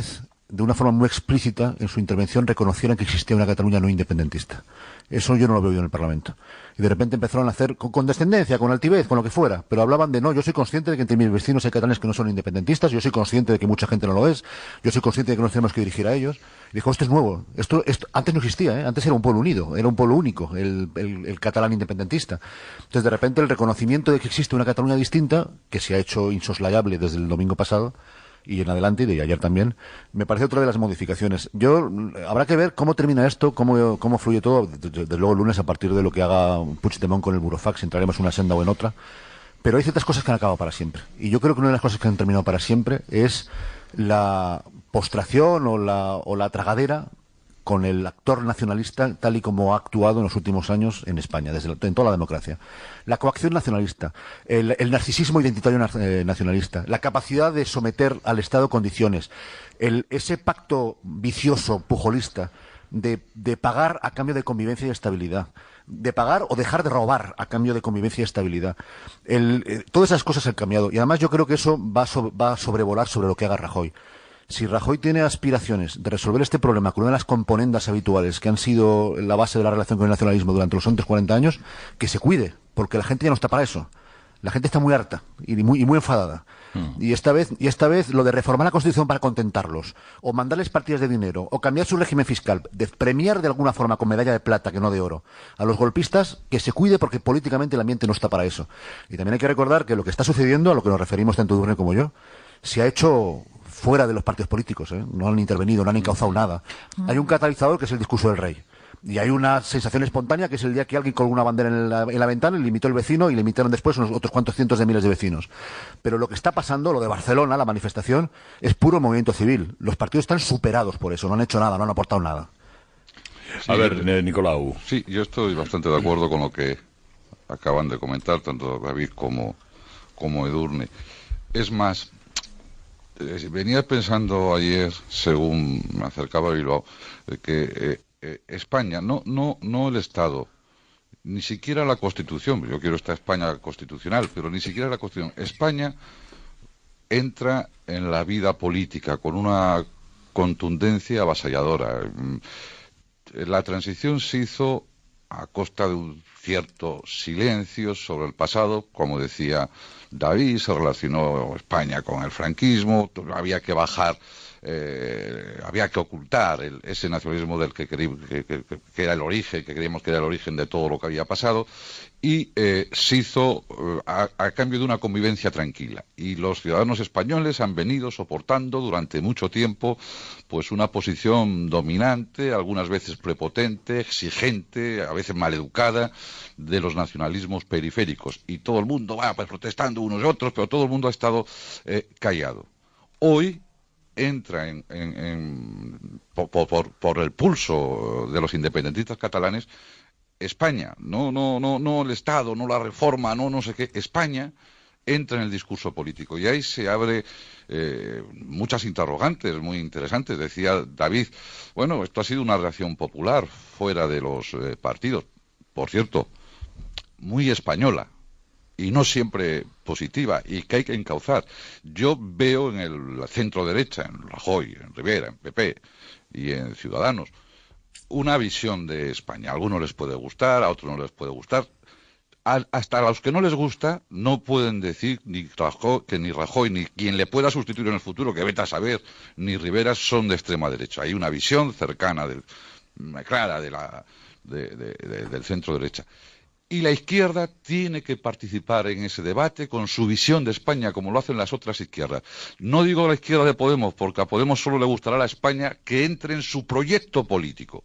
Lo único que les satisfará es que España entre en ese proyecto pseudo-revolucionario, criptocomunista, y mientras tanto no les gustará nada. Garzón, Pablo Iglesias, todos los días, aunque algunos no lo quieran ver, lo demuestran. Pero el PSOE sí tiene mucho que aportar. Durante mucho tiempo hemos fecundado, apoyado, con muy buena intención, creo yo que en términos generales, lo que había de pluralidad en España. Para que conviviéramos todos, y está muy bien, y probablemente no, con seguridad, se ha hecho con buena intención. Pero llega el momento de ver lo que nos une, de qué somos resultado. ¿Por qué somos lo que somos y no somos otra cosa? ¿Por qué figuramos en el mundo como figuramos y no figuramos de otra forma? ¿Por qué tenemos relaciones con nuestros vecinos de una manera y no las tenemos de otra? Eso que otros países lo han tenido claro, nosotros durante mucho tiempo, por nuestra historia poco canónica, como decía Américo Castro, no le hemos prestado atención. Y ahora inevitablemente le vamos a tener que prestar atención. Eso no quiere decir que no reformemos la Constitución, que no hablemos del Estado, pero el hecho español, el hecho de España, lo común, el producto de una historia empieza a formar parte de ese discurso político. La derecha, centro-derecha, como digo, no tiene inconveniente en transitar por ese camino, y no estoy hablando de la extrema derecha, vuelvo a repetir, del centro-derecha. No hagas esa objeción, estás cayendo en el complejo. No, porque yo quiero aclararlo, porque hay mucha gente, estoy hablando del centro-derecha, y la izquierda tiene que entrar también, sin complejo en este caso, en ese ámbito. Pero es que, Nicolás, para la izquierda, un segundito nada más, para la izquierda no debe ser tan difícil, porque yo creo que todas las percepciones que van a cambiar a partir de ahora, evidentemente no en el núcleo del independentismo, no se van a ver a sí mismos así, pero durante mucho tiempo ha existido un terrible narcisismo según el cual el nacionalismo independentista representaba lo más progresista, tenía todas las credenciales de la Gauche Divine, y en cambio, y mientras que España permanecía, por más que hubiera evolucionado a lo largo de la historia, se hubiera convertido en una democracia europea homologable con cualquiera, era la caspa, era lo antiguo, era lo anacrónico, era la gárgola. Eso ha cambiado. Es que el proyecto regresivo, el proyecto anacrónico, el nacionalismo chungo lo representa, no para ellos mismos, evidentemente, pero para la visión europea lo representa lo que están haciendo en Cataluña. Bueno, España representa la democracia liberal, que se defiende de eso. Pero eso, ha cambiado relativamente, es verdad. Tampoco en RC no, claro, pero, en la CUP no. Sí, pero sí está cambiando. Pero es cierto lo que planteabas, Nicolás, de que en la derecha española hay de siempre una asunción del patriotismo democrático, moderno en estas últimas décadas, pero sin embargo dentro de la izquierda hay un debate sobre el patriotismo, y de hecho el otro día en el discurso de Borrell, en el discurso en Barcelona, que fue un discurso magnífico en defensa del Estado de Derecho, sin embargo hubo una crítica a todos los patriotismos, y ahí estaba implícita una crítica también a un posible patriotismo español, lo que indica que dentro del socialismo hay un debate sobre el sentido del patriotismo. Pero lo más relevante en estos momentos, o a mí me lo parece, y lo más positivo, es que también desde la izquierda moderada hay un apoyo, en este caso, a la posible... Señoras, señores, me alegro. Buenos días. Pues ya es viernes 13. Viernes 13, no llueve, sigue haciendo el mismo tiempo que ayer, prácticamente. Hace bastante calor en Canarias. Las temperaturas peninsulares y de Baleares son temperaturas muy agradables. Parece un verano tardío y todavía aguanta decir, vamos, yo no le diré que será para ir a la playa, que a lo mejor también, en algunos lugares también, pero desde luego para pasear en mangas de camisa por media España. Ayer el día 12 de octubre, el Día de España, conviene recordar que era la fiesta nacional, el Día de España, tuvo un nombre propio, que era el nombre de Borja Ibar, capitán del Ejército del Aire, que volvía con un Eurofighter, después de haber realizado una exhibición aérea con motivo del desfile, con motivo de que las Fuerzas Armadas participaran en la parada militar que presidía Su Majestad el Rey. Bien fuera porque sufrió un mareo, un desvanecimiento, porque falló el avión, porque se descontroló de alguna manera en un momento determinado por alguna razón que no conocemos y que no va a ser fácil conocer, pero bueno, bien fuera porque incluso él mismo no quisiera eyectar el asiento, es decir, salir despedido, caer en paracaídas para evitar que el avión cayera en una zona de viviendas, por lo que fuere.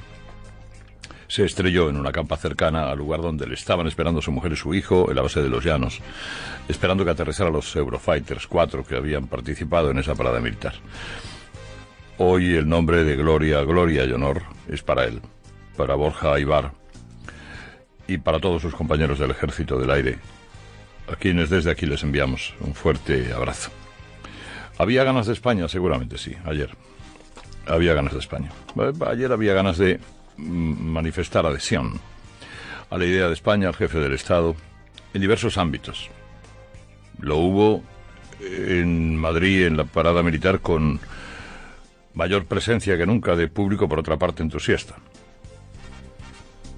Lo hubo en Barcelona, de nuevo en una manifestación que desbordó anteriores cifras, que multiplicó por 13, 14, 15 las habituales manifestaciones del 12 de octubre. Algo se ha movido en Barcelona, en Cataluña, con los partidarios de la unidad de España. Y lo hubo particularmente en el Copetín de Palacio, en esa recepción que Su Majestad el Rey realiza con diversos representantes de la sociedad española, porque ayer hubo más gente que nunca. Y sobre todo gente que hacía mucho tiempo que no iba. Todo el PSOE, en conjunto. Cuando digo todo el PSOE, fuera coordinado por Rosa Conde o no, el PSOE que va desde González, es decir, el PSOE del Antiguo Testamento al del Nuevo Testamento, pasando por Susana Díaz, por Rubalcaba, por Rodríguez Zapatero y por Pedro Sánchez, que fue el único de todos los que fueron al Copetín de Palacio de ir sin corbata. Que son estos gestos infantiles que denotan el infantilismo político que tienen algunos. A lo mejor tenía un eczema en el cuello, vaya usted a saber. Pero bueno, una forma de llamar la atención. Soy tan guay. Sí, estoy en lo del 155 con Rajoy, pero no me pongo corbata. Ojo, que todavía conservo ese algo de rebeldía. Tontería bastante. Bueno, como les digo, había necesidad y orgullo de España. Y ayer lo que había en los corrillos era, yo creo que, como les digo en el artículo, después de que el rey metiera y la reina la mano en un barreño de agua fría con hielo, para que se le enfriara, porque vieron la mano a muchas personas, más personas que nunca. Prácticamente todos los que pasaron por delante del rey le felicitaron y le dieron la enhorabuena por su discurso como jefe de Estado, que ha sido espoleta, que ha cambiado muchas cosas. Y después había cierta sensación, dice, hombre, al menos tenemos una tregua con Puigdemont hasta el lunes. El lunes va a tener que contestar Puigdemont y decir, ¿declarará usted la independencia? Y todo el mundo da por hecho que no va a decir que no. Porque si dice que no, vamos, se lo meriendan. Va a decir que, bueno, se sabe, bueno, a ver si me entiende, yo creo que, yo pienso de qué. Y eso supone, porque ya lo ha dicho el gobierno, si dices que sí o te embarañas, 155. Se abre un momento particularmente delicado, más delicado todavía en la política española. Y que veremos cómo eso se sortea. Hay unidad de las fuerzas políticas constitucionalistas, con o sin corbata, pero la hay. Y habrá que llevarla a cabo, ya veremos cómo. Y hasta qué grado exactamente. Pero habrá que hacerlo. ¿Saben ustedes qué ocurre? Y ayer era el comentario en el Copetín. Y era el comentario porque había muchos magistrados, estaba el Supremo, estaba el Constitucional, había Audiencia Nacional, había diversos TSJs, había muchos fiscales. El comentario era, ojo, que el elefante ha empezado a caminar, y vale que mover el elefante lleva un tiempecito. Pero una vez se mueve el elefante, pararlo cuesta tanto o más. Porque cuando ha empezado un fiscal a echar cuentas y a ver lo que hay, y hay un juez que dirige un juzgado de la audiencia, como quieran ustedes, diciéndole al fiscal, a ver qué me traes. Y cuando hay un fiscal que acusa y un juez que ve que efectivamente ahí hay causa de delito, que aconseja responsabilidades penales y, por lo tanto, la toma de alguna decisión, eso es muy difícil pararlo, ¿eh? Pero tú puedes llamar al juez y decirle, aquí yo no me jodas. No me fastidies el... Es que estamos negociando con este. El juez dice, mira, a mí no me expliques. Aquí me llega el fiscal que me pide esto. Es verdad, puede el juez decirle al fiscal, oye, que yo no me pidas hoy la prisión, porque si le meto hoy en la cárcel creo un pollo enorme, pídemela el lunes que viene. Pero eso como mucho, y ya veríamos. Pero si un fiscal no te pide prisión, tú no puedes como juez decretarla. Tú puedes decidir sobre lo que te pide el fiscal o las acusaciones, que en este caso no hay. Pero si el fiscal te dice, yo aquí veo delito, pues tú, hombre, puedes no verlo. Pero lo más fácil es que lo veas. Y Trapero y los Jordis, el lunes, que es el mismo día que tiene que contestar Puigdemont acerca de lo que dijo o no dijo, etcétera, etcétera, etcétera, pueden ir para adentro, ¿eh? Y eso, hombre, digamos que pone al proceso le añade una guinda extra que lo hace todavía más apasionante, si quieren ustedes, vamos a llamarle.